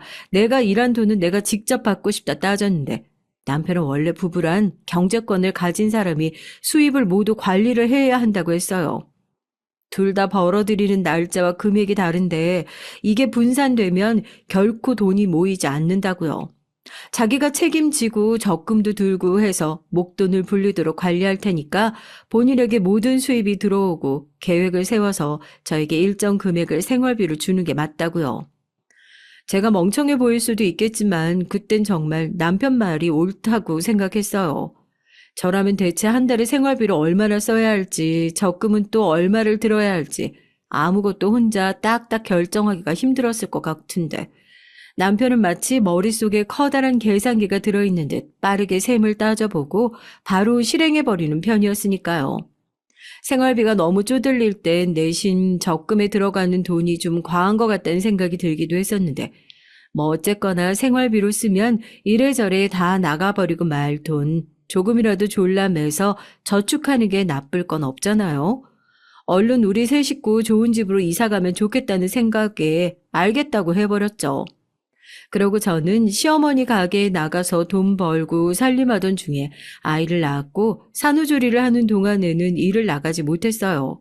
그러자 남편은 은근히 저에게 다시 가게에 나가 눈치를 주더라고요. 엄마가 아직도 몸 푸냐고 물어보던데 원래 산후조리란 게 몸을 더 움직여야 붓기도 빨리 빠지고 좋은 거래. 옛날 할머니들 봐라. 다 밭에서 일하다가 애 낳고 또 낳자마자 밭에 가서 일하고 그러잖아. 그런 할머니들이 할아버지들보다 더 장수하시는 거라더라. 이제 슬슬 너도 몸을 좀 움직여 봐야지, 응? 시어머니 역시 마찬가지였습니다. 제가 집에 있는 걸 어찌나 눈꼴 시려워하던지요. 무슨 핑계를 대서라도 저를 가게에 나오게 하더라니까요. 여러분 혹시 출산 경험 있으신 분 계시다면 크게 공감하실 거예요. 갓 태어난 아기들 어디 그냥 혼자 먹고 자고 먹고 자고 한답니까? 어떻게든 어르고 달래서 먹이고 낮잠을 재워놓으면 그렇게 귀신같이 기가 막히게 알고 시어머니가 전화를 걸더라고요. 저는 우리 집 어딘가에 CCTV라도 달린 줄 알았어요. 예, 너 뭐 하고 있냐? 아이고, 조용한 걸 보니까 우리 손주 자나 보네. 심심하면 가게나 나와라. 제가 어머님 방금 애 겨우 재웠는데 라고 우물쭈물 대답하면 아이, 전화벨이 시끄러운데도 안 깨고, 아니, 자고 있으면 더 잘 됐구먼. 포대기에 싸서 얻고 나와. 애를 너무 그렇게 집에만 꽁꽁 싸매고 있으면 못 쓴다. 그렇게 제가 쉬는 꼴을 못 보더라고요. 반찬거리를 가져다 준다는 핑계로 저희 집에 들이닥쳐서는 저를 아예 떠밀다시피 데리고 가게로 나가는 일도 종종 있었고요. 그렇게 저는 아이가 첫 돌도 지나기 전에 아이를 업고 가게에 나가 애 돌보랴 식당 일 하랴 고된 나날을 보내야 했습니다. 남편과의 갈등은 아이가 자라고 어린이집에 다니기 시작하면서 본격적으로 시작된 것 같아요. 저는 여전히 어머님 가게에 나가고 있었고 남편과 똑같이 돈을 벌어왔지만 아이를 등 하원시키는 것부터 시작해서 집안일까지 모두 저 혼자 해야만 했거든요. 저도 사람인지라 그쯤에는 정말 지친 나머지 어떤 날은 참을 수가 없이 모든 일이 신경질이 나고 또 어떤 날은 아무것도 할 수가 없이 무기력해지는 것이 반복됐어요. 그러던 중에 저는 큰 사고를 겪고 말았습니다. 식당에서 쓸 재료가 떨어져서 급히 식당에 종종 걸음으로 다녀오다가 갑자기 머리가 핑 돌면서 눈앞이 깜깜해지더니 그대로 뒤로 넘어가 버린 거예요. 눈을 떠보니까 뒤통수가 깨졌는지 머리에는 커다란 붕대를 감고 어디 대학병원 응급실에서 링거를 맞고 있더라고요. 그냥 더위 좀 먹어서 쓰러진 건 줄 알았더니 의사 선생님이 하는 말이 큰 병이 의심된다. 검사를 좀 더 해봐야 된다고 하는 거예요. 그렇게 저는 생전 처음으로 병원에서 여러 가지 검사를 받았고 청천벽력 같은 소리를 듣고야 말았습니다. 제가 암에 걸렸다는 거예요. 유방암이었죠. 짜증이 났다가 기운이 없었다가 정신이 오락가락 했던 게 그저 피곤해서인 줄 알았는데 그것도 병의 한 증상이었을 수 있다고 하더라고요. 아무튼 그렇게 저는 큰 수술을 받아야 했고 그 길로 입원을 하게 됐습니다. 입원한 지 사나흘쯤 됐을까 남편이 퇴근하고 제가 입원한 병원에 들렀는데 그 시원시원한 성격의 사람이 글쎄 쉽게 입을 열지 못하고 한참을 머뭇머뭇하는 거예요. 그러더니 정말 저에겐 절대 믿을 수 없는 어쩌면 제 목숨줄이 위태로워질 수도 있는 얘기를 쉽게도 꺼내기 시작했습니다. 그 수술이 언제랬지? 내일 모레라고 했나? 원무과에서 입원비랑 수술비 정산하라고 연락을 받았는데 그게 참 큰일인데 생각보다 액수가 꽤 크더라고. 왜냐면 내가 수술비를 낼 돈이 없어. 이게 무슨 귀신 씨나라 까먹는 소리예요? 저는 처음에는 제 수술비를 내려면 적금을 깨야 하는데 그러면 그건 손해고 당장 수술비를 낼 현금이 없다는 걸로 이해했어요. 그래서 조금 서운할 뻔하기도 했고 근데 그게 아니었습니다. 진짜로 돈이 한 푼도 없다는 거예요. 듣는 분들은 정말 어이가 없지 않으세요? 남편 월급은 고사하고 저는 제가 일해서 번 돈도 구경 한번 해보지 못하고 다 남편에게 갖다 바쳤는데 지금까지 모은 돈이 0원이라니요. 지금 대체 그게 무슨 말이냐. 그러니까 당신 말은 지금까지 모은 돈이 1원도 없다는 말이냐. 그동안 어머님이 내 월급 당신 통장으로 넣어줬는데 생활비도 다 타서 썼는데 그럼 적금 넣는다고 했던 그 돈 다 어디에 쓴 거냐. 그랬죠. 이래저래 돈 나갈 일이 좀 많았어. 허투루 쓴 적은 없다고. 사실 내 월급 당신한테 알려준 것보다 많이 적어. 내가 남자 자존심에 한 달에 꼴랑 그거 벌어온다고 할 수가 없어서 부풀려서 얘기했다고. 그러니까 남는 돈이 없더라고. 게다가 회사 사정이 어려워서 작년부터 월급이 나오다가 말다가 했어. 그것도 차마 말 못했고. 그러니까 매달 공과금 낼 돈, 당신한테 생활비로 줄 돈도 없길래 여기저기 빌려서 쓰고, 그러니까 이자도 많이 나가고. 그러다 보니까 이렇게 됐어. 그건 그렇고 당신 당장 수술비 어쩌지? 몸이 아프니 화가 날 기력도 없었습니다. 그저 힘없이 되물을 뿐이었어요. 그럼 난 어떻게 수술을 꼭 받아야 한다는데 그럼 어머님한테 당신이 수술비 좀 빌려달라고 말씀드려보면 안 돼? 이미 여쭤봤지. 근데 엄마도 요새 장사도 안 된다고 해서 돈이 없대. 둘 다 정말 너무한다는 생각이 들었습니다. 그런데 그 순간 갑자기 병원 문을 열고 헐레벌떡 저희 친정 엄마가 들어오시는 거 아니겠어요? 괜히 걱정하실까봐 병원에 입원했다는 말도 안 드렸는데 어떻게 아셨는지 놀라서 막 뛰어오셨더라고요. 이게 무슨 일이야? 갑자기 쓰러지길 왜 쓰러져? 괜찮다니. 아이고, 머리에 이 붕대가 다 뭐냐? 어디가 아픈 거래? 뭐, 큰 병은 아니지? 진정하세요, 장모님. 큰 병은 아니래요. 수술하면 낫는다고. 이번 주에 수술하기로 했어요. 웃기지도 않더라고요. 돈도 없다는 사람이 이번 주에 수술한다는 소리를 대체 왜 한대요? 근데 알고 보니까 남편은 친정 엄마에게 아픈 제 모습을 보이고 수술비를 융통해달라고 하려는 속셈이었어요. 어느 엄마가 딸이 아파서 그것도 유방암에 걸려서 당장 수술을 해야 한다는데 수술비를 안 해줄 수 있겠습니까? 엄마는 날이 밝자마자 당장 수술비를 구해오셨긴 했지만 건네면서 남편에게 따끔히 한마디 하시는 것도 잊지 않으셨어요. 내 딸이 아프다니까 천금이 아깝지 않지만은 대체 자네는 뭐라는 사람이야? 평소에 듣기로 김서방 자네가 돈 관리를 다 한다고 알고 있는데 처자식 있는 사람이 이런 큰일이 있을 때를 대비해서 돈 100만 원이라도 쥐고 있어야지. 이런 일을 교훈 삼아서 앞으로는 무조건 비상금은 만들어둬야 돼. 알겠어? 남편은 내내 하면서 고개를 끄덕이긴 했지만 조금 자존심이 상한 것 같았습니다. 본인 월급이 너무 작아서 부끄러워 저에게 부풀려서 뻥을 쳤다는 사람이 돈 때문에 장모에게 공개적으로 타박을 들었으니 그럴 만도 했겠다 싶었죠. 아무튼 그렇게 저는 무사히 수술을 받게 됐고 그래도 경과가 좋아서 앞으로 관리만 좀 잘하면 되겠다는 의사 선생님의 얘기를 듣고 퇴원을 하게 됐어요. 그 뒤로는 시어머니 가게에 나가지 않았죠. 허무했거든요. 애까지 들쳐 업고 뼈 빠지게 번 돈이 모래알처럼 제 손을 빠져나간 것도 그랬고 아무튼 건강이 최고지 그놈의 돈이 더 중요하냐는 생각으로 저는 회복에만 전념했습니다. 제 몸은 점차 나아지고 있었지만 남편과 시어머니는 그때부터 대놓고 저를 홀대하기 시작했어요. 특히 시어머니는 전업주부가 된 저와 직장 다니는 며느리들을 끝도 없이 비교하기 시작했죠. 한 번은 시어머니가 꼭 챙겨보시는 KBS 주말 드라마에서 변호사 며느리가 시어머니한테 아침밥을 차려드리고 출근하는 장면이 나왔는데 보자마자 입에 거품을 물고 막 말씀을 하기 시작하시는 거예요.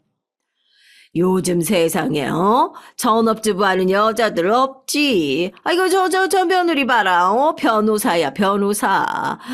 저런 고급 전문직도 여자들이 맘만 먹으면 다 꿰차고 승승장구할 수 있는 시대 아니냐? 그러니까 누군 저렇게 변호사까지 하는 며느리를 보고 누구는 그저 집에서 밥이나 하고 살림이나 하는 그저 그런 며느리한테 만족하고 살아야 되는 거지. 아이고 참 그러고 보면 저 며느리는 시어머니 아침밥까지 차려주고 출근을 하네. 아이고 참 부러워 죽겠네. 대체 왜 드라마를 현실과 비교하시는지 막말로 어머니는 저에게 해준 것이 뭐가 있다고요. 본인 아들부터가 변호사 며느리씩이나 데리고 살 군번이랍니까? 그리고 그 드라마 속 시어머니는 며느리를 얼마나 극진히 위해줬다고요. 그러더니 시어머니는 다음날 아침 6시부터 전화해서 이제부터 매일매일 아침 밥부터 시작해서 저녁밥까지 그리고 식당에서 일하는 참모 밥이며 간식까지 저더러 5끼를 챙기래요.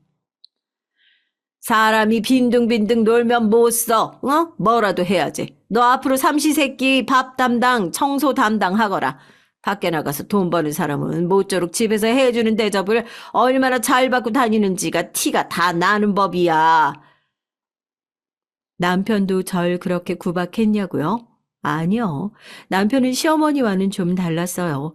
대놓고 저에게 뭐라고 하거나 하진 않았지만 뭐랄까 영혼이 없달까? 온 정신과 마음을 딴 데다 두고 다니는 사람처럼 굴었죠.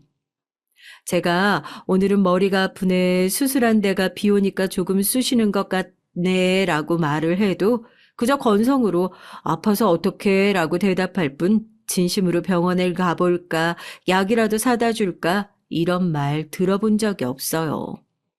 시어머니 말만 따라 그래 돈 버는 게 고생이진 하지 싶어서 신경 써서 남편에게 멋진 요리를 해줘도 그저 심드렁하게 먹고 맛있냐 물어보면 그제서야 맛 괜찮네 먹을만하다 이런 식으로 댓글을 하니 저는 남편이랑 사는 재미가 하나도 없었어요.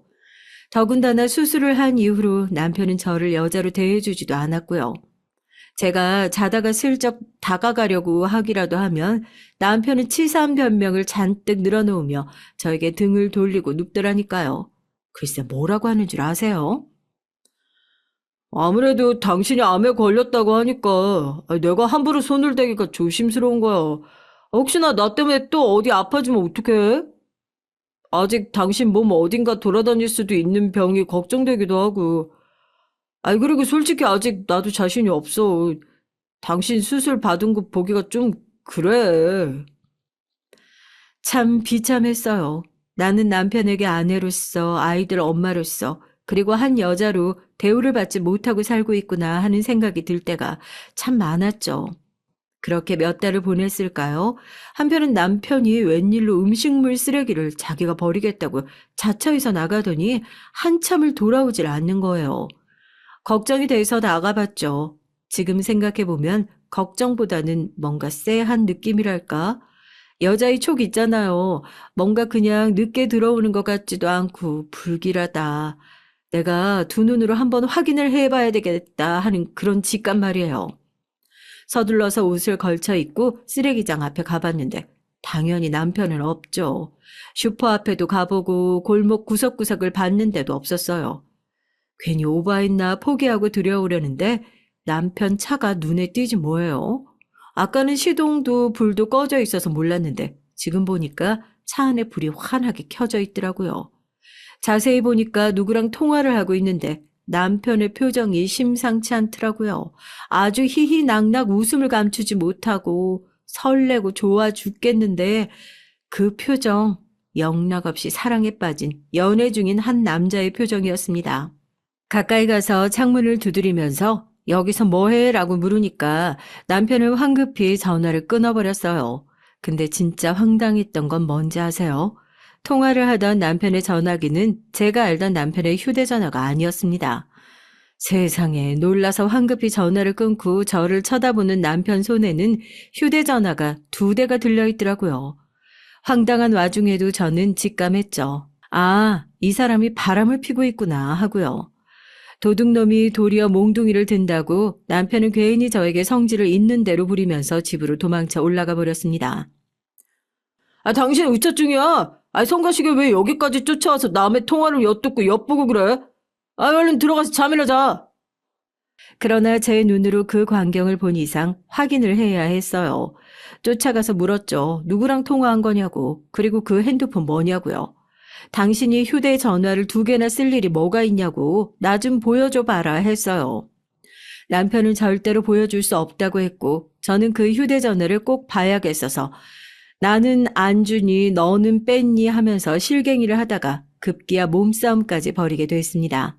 지금 생각해도 신기한 게 제 작은 체구에서 어떻게 그런 악다구니가 나왔는지 저는 남편을 몇 대 패주고 핸드폰을 손에 넣는데 성공했습니다. 얼른 작은 방으로 도망가서 문을 잠그고 휴대전화를 들여다봤어요. 그리고 정말 믿을 수 없는 현실이 제 눈앞에 펼쳐지기 시작했습니다. 며칠 전 남편이 느닷없이 어디에 팔뚝에 조그맣게 문신을 하고 온 적이 있었거든요. 텔레비전에 연예인들이 막 문신에 스티커 같은 거 붙이고 나오잖아요. 그런 것만 봐도 눈살을 찌푸리면서 이해 안 간다. 저렇게 가릴 걸 뭐하러 문신 같은 걸 하냐고 이해 못 한다던 사람인데 뭔 바람이 불었나 했더니 글쎄 그 문신이 커플 문신인 거 있죠. 웬 여자랑 남사스러운 분위기에 똑같은 문신을 하고 찍은 사진이 그 휴대폰에서 발견된 겁니다. 남편에게 불륜녀가 있는 건 확실했어요. 그 사진 외에도 그 여자와 나눈 수많은 통화 내역 그리고 문자들이 정말 많았거든요. 대박이었던 건 뭔지 아세요? 남편이 그 여자와 만나기 시작한 시점이에요. 남편 결혼한 지 1년도 안 돼서 그 여자랑 바람을 피우기 시작했더라고요. 저는 울면서 정신없이 모든 증거들을 확인했습니다. 나중에 알고 보니까 남편은 그냥 바람도 아니고 아예 그 여자랑 거의 살림을 차렸더라고요. 왜 저 수술할 때 남편이 그동안 모아놓은 돈이 없다고 그랬잖아요. 그게 이 사람이 두 집 살림을 하려니까 월급이 터무니없이 부족해지는 바람에 그랬던 겁니다. 그러니까 저는 한마디로 죽 써서 개 준 거예요. 암에 걸리면서까지 힘들게 자식 건사하고 남편 뒷바라지하고 맞벌이까지 해야 됐지만 저에게 남은 건 이런 비참한 결과였습니다. 저는 이제 더 이상 남편과 살 수 없다는 결론을 내렸죠.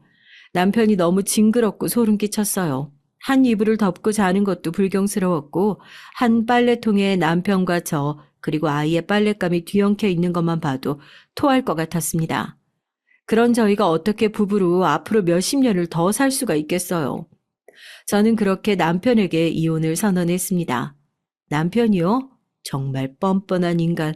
저에게 미안해하는 척 하면서도 은근히 좋아하는 눈치더라고요. 본인도 두 집 살림을 몇 년씩이나 이어온 게 얼마나 기가 빨리고 힘들었겠어요. 네, 100번 이해한다고 치고 저 역시 빨리 모든 것을 끝내고 싶은 마음뿐이었습니다. 제가 원하는 건 단 하나, 위자료를 두둑히 받는 것이었어요. 제가 그동안 아끼고 아껴 쓴 생활비로 적금을 부었어도 지금쯤 꽤 됐을 테고 제가 번 돈도 고스란히 모았으면 그것도 수천만 원 될 거 아니에요. 더구나 저는 앞으로 아이와 둘이 살아가야 하잖아요. 그런데 남편은요, 둘 다 어림도 없다고 했어요. 뭐?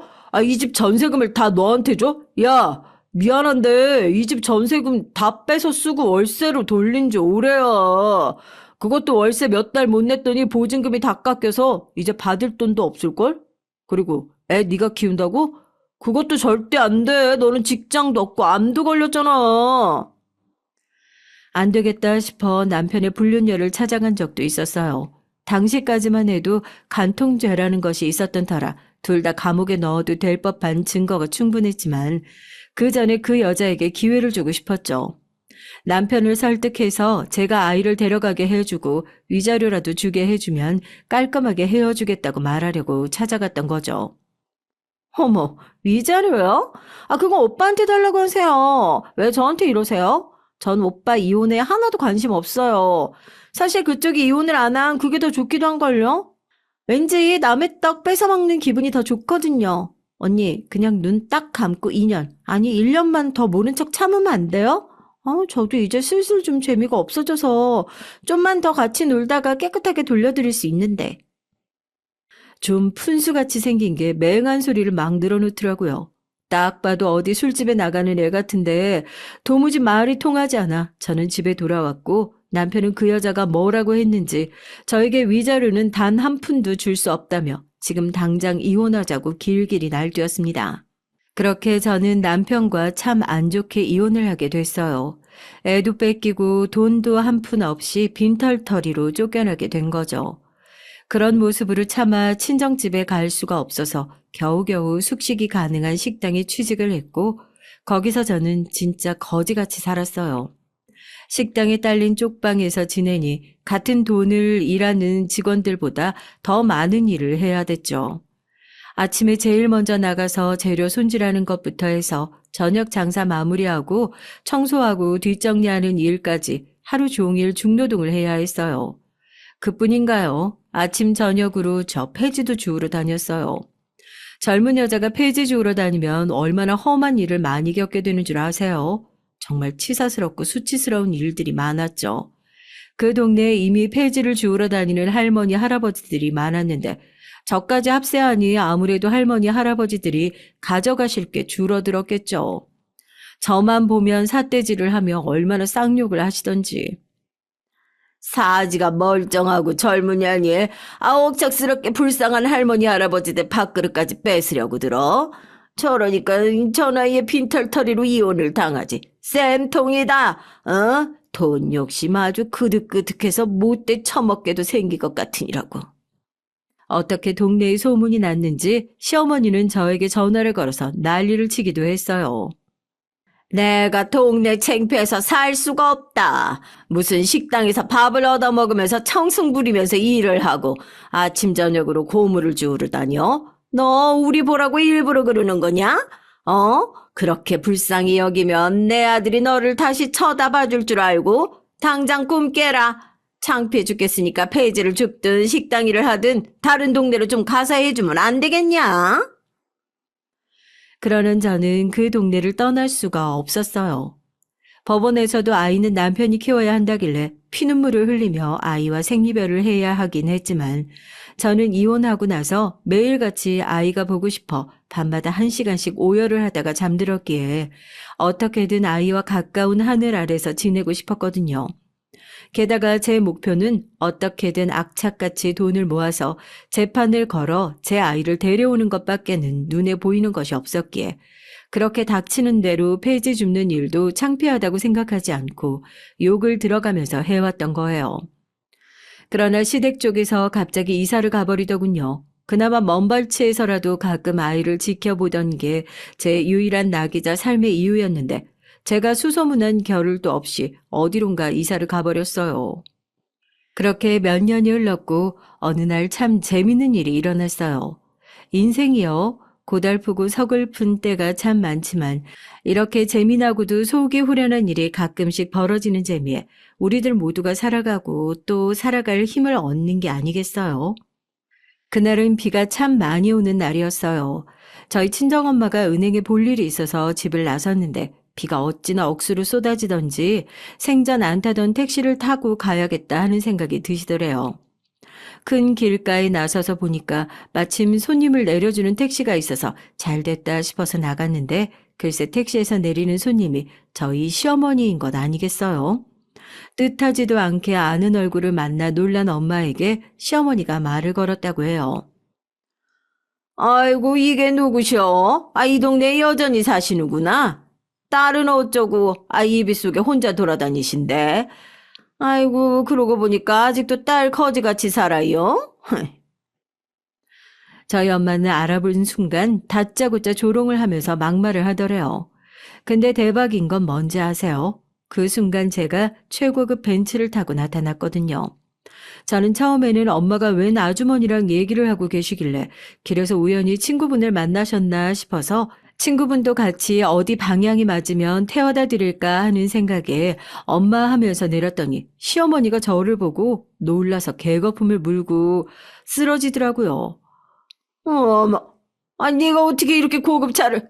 너, 내가 알던 내 첫 며느리 맞지? 네가 무슨 수로 이런 고급 차를 타고 다니는 거냐? 시어머니를 알아보고 저도 처음에는 크게 놀랐어요. 그렇지만 이런 성공한 제 모습을 이런 우연한 기회에 보여주게 되어 뿌듯한 점도 있었죠. 그렇게 저에게 밖에서 돈 벌어오길 바란다던 양반이 제가 이렇게 큰 돈을 버는 사람이 되었다는 걸 알면 얼마나 속쓰려할까 싶은 생각을 몇 번 한 적이 있었거든요. 어머니, 그동안 잘 지내셨어요? 저보고 많이 놀라셨나 봐요. 근데 듣자 하니까 여전히 말은 좀 신중하지 못하게 하시네요. 방금 딸은 아직도 거지같이 사냐고 하셨어요? 저희 엄마더러 그런 건 대체 왜 물으시는 거예요? 저 거지같이 안 살아요. 어머니 보면 아시겠지만 남부럽지 않게 떵떵거리고 산답니다. 길 가는 사람들한테 한번 물어보세요. 여기서 제일 거짓골을 하고 있는 건 어머니 같은데요? 라고 당당하게 말했더니 갑자기 시어머니는 입이 그만 떡 벌어져서 아무 말도 못하더라고요. 아니, 아니, 네가 어떻게, 아니, 분명히 어느 식당에서 얹혀 산다고 내가 몇 년 전까진 소문을 들었는데. 아직도 못돼 먹은 성질은 여전한지 시어머니는 제가 아직도 지질이 못 살기를 꼭 바라는 사람처럼 말을 하는 거 있죠. 저는 방긋 웃으면서 말했습니다. 저라고 새 출발하지 못하란 법 있나요? 마침 잘 됐네요. 이제 슬슬 아이 거취 문제도 상의할 겸 연락드리려고 했는데. 저 명함이에요. 한번 놀러 오세요. 그러면서 제 명함을 건네자 시어머니의 입이 더 크게 벌어졌습니다. 아이, 네가 여기 사장이라고? 말도 안 돼. 아이, 그때 이혼할 때 분명 한 푼도 없었는데. 오라, 알겠다. 너 우리 아들 살 때 몰래 생활비 빼돌려서 몰래 딴 주머니 찾던 게로구나. 그렇게 모두 깜찍하게 속이고 이제 눈앞에 시댁이 안 보이니 이렇게 바로 커다란 가게를 차리고선 떵떵거리고 살고 있었어. 참 기가 막혀서 말이 안 나오더라고요. 그럴 리가요. 제가 일해서 번 돈까지 알뜰히 본인 아들 통장으로 계좌 이체해 주셨으면서 너무도 어처구니가 없었지만 거기서 대거리를 할 만한 가치조차 느껴지지 않았기에 저는 상큼하게 저희 엄마만 쏙 모시고 그럼 연락 주세요 어머니 하고 인사를 드리고는 저희는 멋지게 차를 타고 미끄러져 그 자리를 떠났답니다. 시어머니 말 맞다나 참 거지같이 살았던 제가 어떻게 부자가 됐는지 그 얘기를 이제부터 들려드릴게요. 이혼 직후 식당에 딸린 방에서 살게 됐다고 얘기했었죠. 근데 그게 어쩌면 오히려 저에게 큰 기회가 됐어요. 식당을 운영하는 일이 100이라면 100을 모두 빠삭하게 익힐 수 있었거든요. 식당 일을 하면서 저는 언제 손님이 제일 많이 들고 적게 드는지를 파악하게 됐고 무엇을 좋아하고 싫어하는지 대중적인 호불호를 알 수 있게 됐죠. 식재료는 어디에서 구해야 제일 신선하고 저렴한지, 사람들은 밑반찬으로 뭘 주면 거의 남기지 않는지 등을 알게 됐습니다. 사람들 응대하는 것도 점차 요령이 생기기 시작했어요. 손님 응대는 물론이고 제법 많은 인원의 직원들과도 큰 탈 없이 잘 지내는 탓에 점차 직원들 사이에서도 높은 자리까지 올라가게 됐죠. 그러면서 식당 일을 하지 않아도 되는 아침, 저녁으로 지독하게 일을 하면서 돈을 벌었습니다. 폐지 줍는 일은 이제 드리는 시간보다는 돈이 많이 되질 않아서 새벽에는 일찍 일어나 녹즙 배달, 빈 건물 화장실 청소하기 등을 했고 저녁에는 대리기사 전단지 돌리기까지 닥치는 대로 일을 했어요. 그러니 제법 돈이 쏠쏠이 모이더라고요. 게다가 시어머니가 이사를 가버리는 바람에 아이에게 그나마 조금이라도 용돈조로 쥐어주던 돈까지 쓸 곳이 없어져 저는 그런 푼돈까지 알뜰하게 모아 얼른 제 명의로 된 식당을 하나 차려 빨리 아이를 데려와야 되겠다는 생각밖에 없었어요. 어느 정도 돈이 모이고 나자 밤에 하는 일은 그만두고 열심히 요리 연습과 메뉴 개발에 돌입했습니다. 방 밖에만 나서면 식당이겠다 밤새 연구를 하니 그럭저럭 실력이 쑥쑥 늘어나는 게 느껴졌습니다. 그거 아세요? 사실 저희 시어머니가 입은 거친데 손맛이 좀 좋았거든요. 분식집에서 일을 할 때 떡볶이를 끓일 때에도 오뎅을 끓일 때에도 어디에나 쓰려고 늘상 만드는 육수가 있었는데 그게 제법 맛이 있었단 말이에요. 마침 그 육수가 생각나서 이리저리 연구를 했더니 먹어본 사람은 누구나 극찬하는 음식이 만들어지더라고요. 지금 생각해보는 그 육수는 분식에는 별로 안 어울리는 육수였어요. 아무튼 그렇게 저는 공들여서 식당을 오픈했고 그게 대박이 난 거죠. 원래 식당에서 분점이 하나 둘 늘어나게 되고 저는 체인점을 여러 거느린 식당 사장이 됐습니다. 그뿐인 줄 아세요? 그 육수를 가지고 다른 메뉴들도 여러 개발했고 연속적으로 대박이 터지는 바람에 오늘날 큰 기업 못지않게 매출을 올리는 업체 사장님이 됐어요. 저희 동네는 서울은 아닌 광역시지만 큰 시내에 나가면 제 식당을 못해도 10개는 지나치셔야 할 거예요. 어지간하면 다 제가 만든 식당이 목 좋은 데 자리 잡고 있거든요. 그 다음 주였던가요? 글쎄 시어머니가 진짜로 제 명함을 보고 식당을 찾아온 거 있죠? 아들까지 대동하고 말이에요. 지난번 마주쳤을 때 전에 없던 당당한 태도로 대해드렸더니 여차하면 혼자서는 못 당하겠나 싶으셨나 봐요. 그렇게 아들 팔을 꼭 붙들고 들어선 시어머니는 예상보다 더 크고 웅장한 가게 내부 모습에 한 번 놀라시는 눈치였어요. 눈이 휘둥그레져서 어디 산골짜기에 살다가 처음 도시 구경 온 사람처럼 이리 두리번 저리 두리번 거리기 바쁘더라고요. 남편은 어색하게 제게 인사를 건넸습니다. 이게 누구야? 오랜만이네. 잘 지냈어? 아, 당신 신수가 훤해졌다.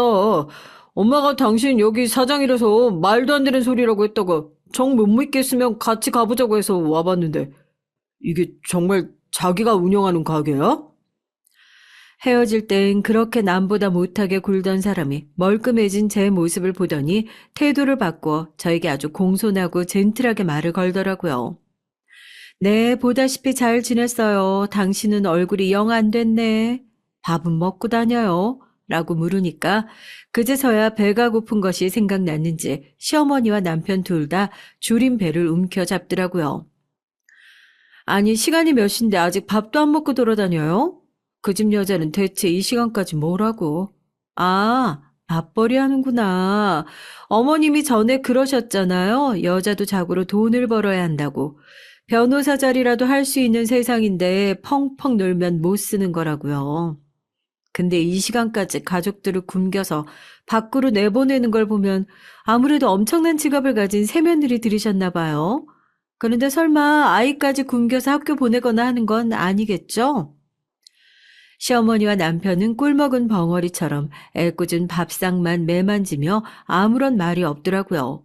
눈치를 보아하니 전에 만났던 그 불륜녀와 살림을 차렸던가 아니면 그보다도 못한 모질이와 살림을 차린 모양이던데.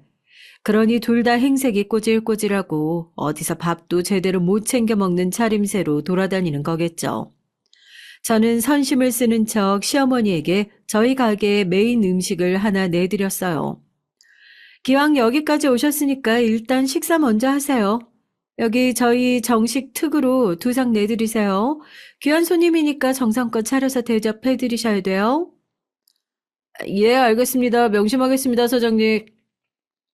종업원이 저에게 공수를 하고 90도로 공손히 절을 하고 제 말에 따라 남편과 시어머니에게 극진히 대접을 하기 시작하니까 둘 다 몸둘 바를 몰라 하는 눈치였어요. 그렇게 음식들이 나왔고 시어머니는 몇 술 뜨더니 고개를 갸우뚱거리기 시작했습니다.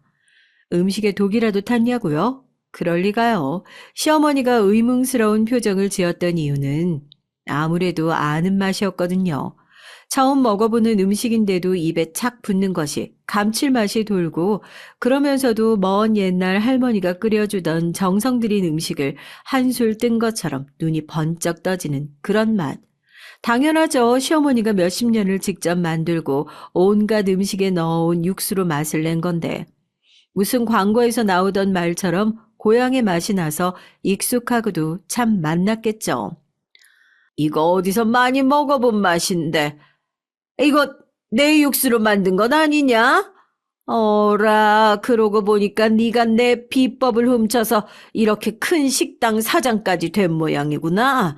딴 주머니를 찬 게 아니라고 그렇게도 당당하게 나와서 내가 무슨 큰 비밀이 숨겨져 있나 해서 와봤는데 그 결과가 이거였어.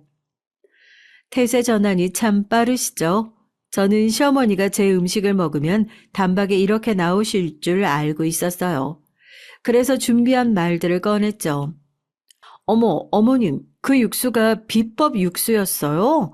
저는 제가 시집가자마자 하나하나 다 친절히 알려주시기에 그게 흔한 조리법 중 하나인 줄만 알고 있었죠. 또 매일 저에게만 하루에 3번, 많게는 6번까지 끓이게끔 하시길래 그 육수 저한테 전수해 주시는 걸로 받아들였는데요. 그런데 그걸 비법이라고 하시고 빼돌렸다고까지 하시다니요. 말이 너무 심하신데요. 그러자 남편이 나섰습니다. 엄마 말이 맞지. 나도 엄마가 이렇게 해준 음식 어렸을 때부터 먹고 컸는데, 친구들도 우리 집에 오면 이런 음식은 처음 먹어봤다고 다 맛있다고 했단 말이야. 아니, 그러니까 엄연히 이 식당 잘 되는 데는 우리 엄마 공이 크지? 아, 그래요? 근데 이상하죠? 그렇다면 어머니도 분명 같은 육수로 똑같이 음식 장사를 하셨는데 그건 그동안 왜 그렇게 장사가 잘 안 됐을까요? 장사가 안 되니까 제가 하루에 12시간씩 가게에서 일을 해도 어머니는 저에게 쥐꼬리만큼의 월급만 주셨잖아요. 그뿐이었나요? 심지어 며느리인 제가 암에 걸렸을 때 수술비도 융통해주지 못할 만큼 장사가 안 된다고 하셨잖아요. 그건 대체 무슨 이유라고 할 수 있을까요?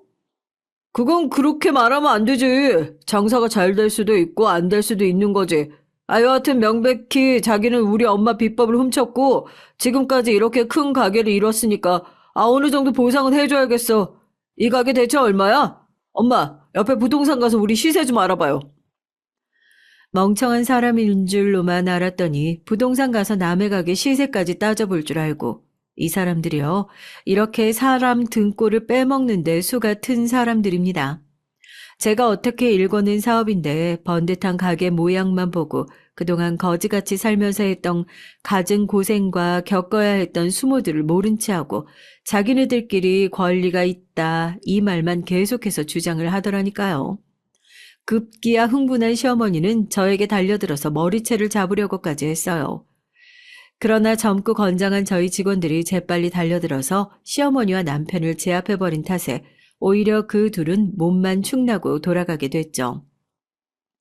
알아볼 대로 알아본 것인지 시어머니와 남편은 저에게 내용 증명을 보내왔습니다.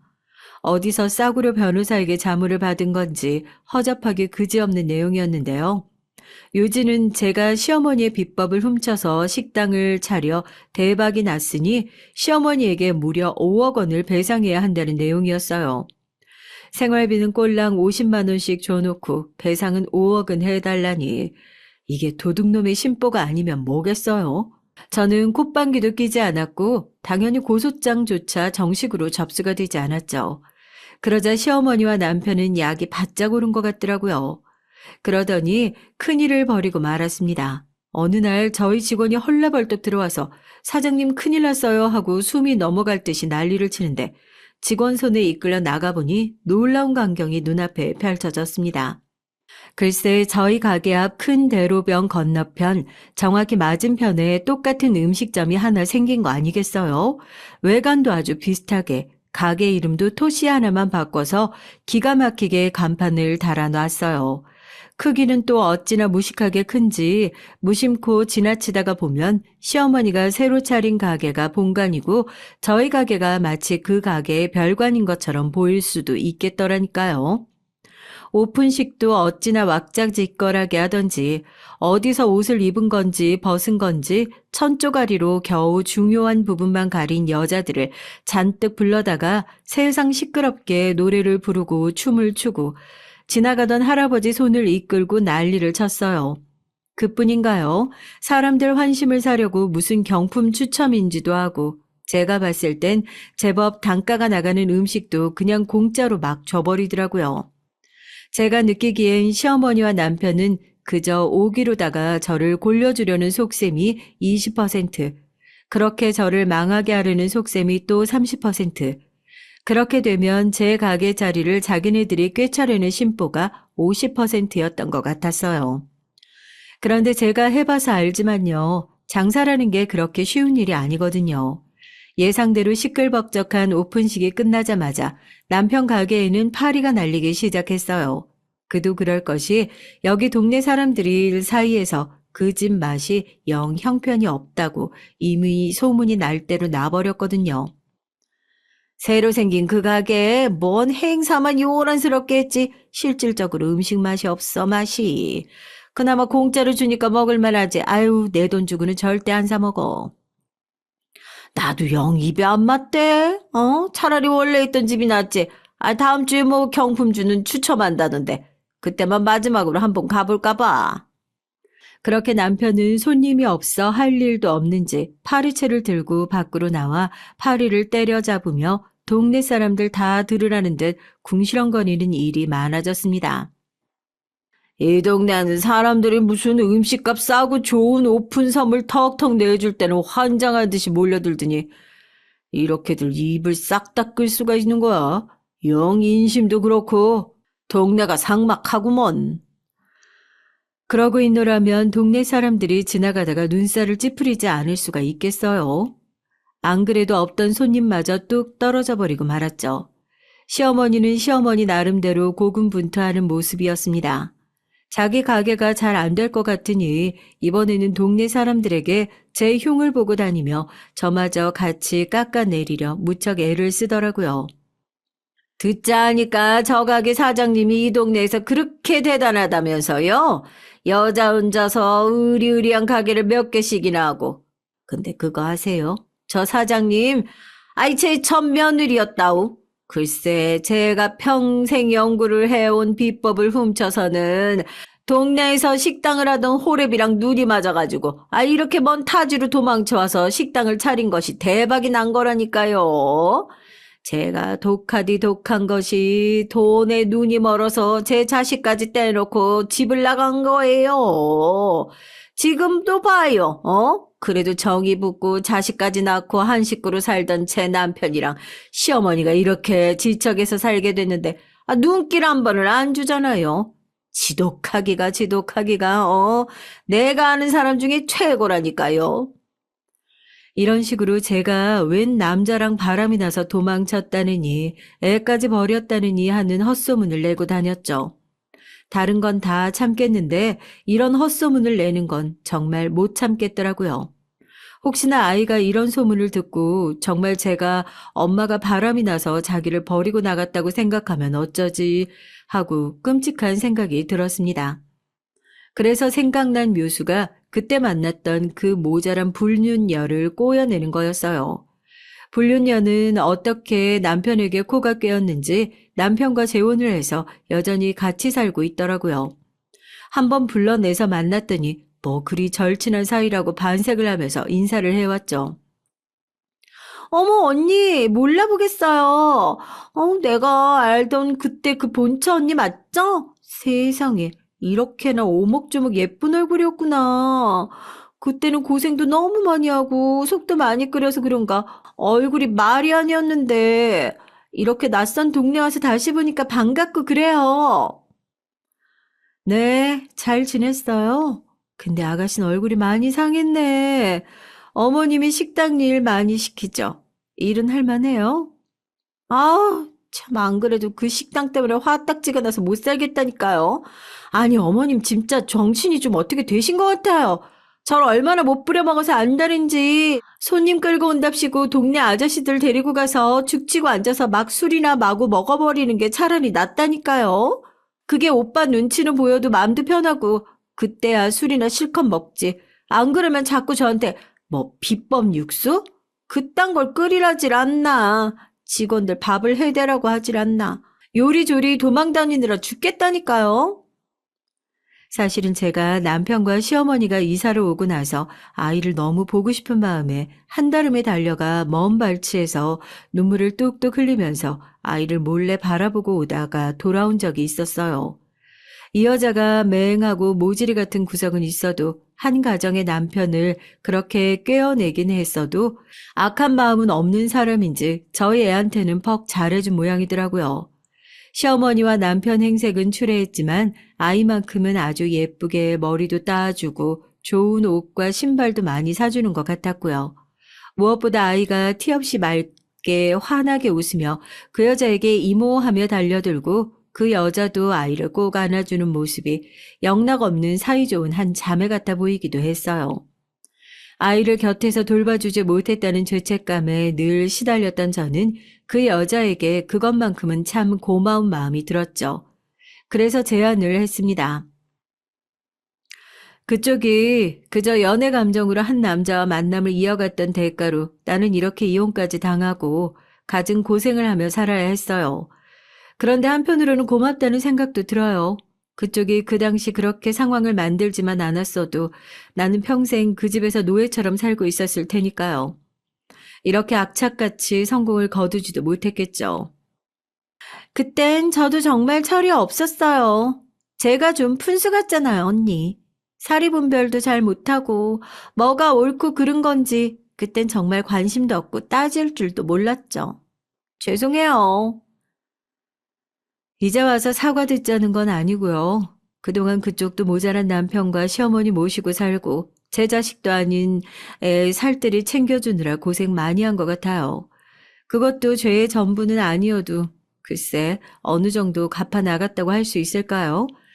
그쪽이 나를 마지막으로 한 번만 더 도와준다면 나도 그쪽이 이 모든 걸 다 잊고 새 출발할 수 있도록 도와주고 싶은데 어때요? 그렇게 저와 불륜녀는 손을 잡게 됐습니다. 불륜녀에 의하면 남편과 시어머니는 무리해서 큰 가게를 차리면서 큰 빚을 여기저기 졌다고 해요. 제 가게가 대박이 난 걸 보고 금세 자기네도 큰 돈을 벌어들일 줄 알고 덥석 빚을 낸 거죠. 그것도 모자라 화려한 오픈 행사를 하고 큰 선물도 이것저것 장만해서 나누어 줬지만 장사가 워낙 안 된 탓에 온 가족이 거리로 나앉게 생겼다나요.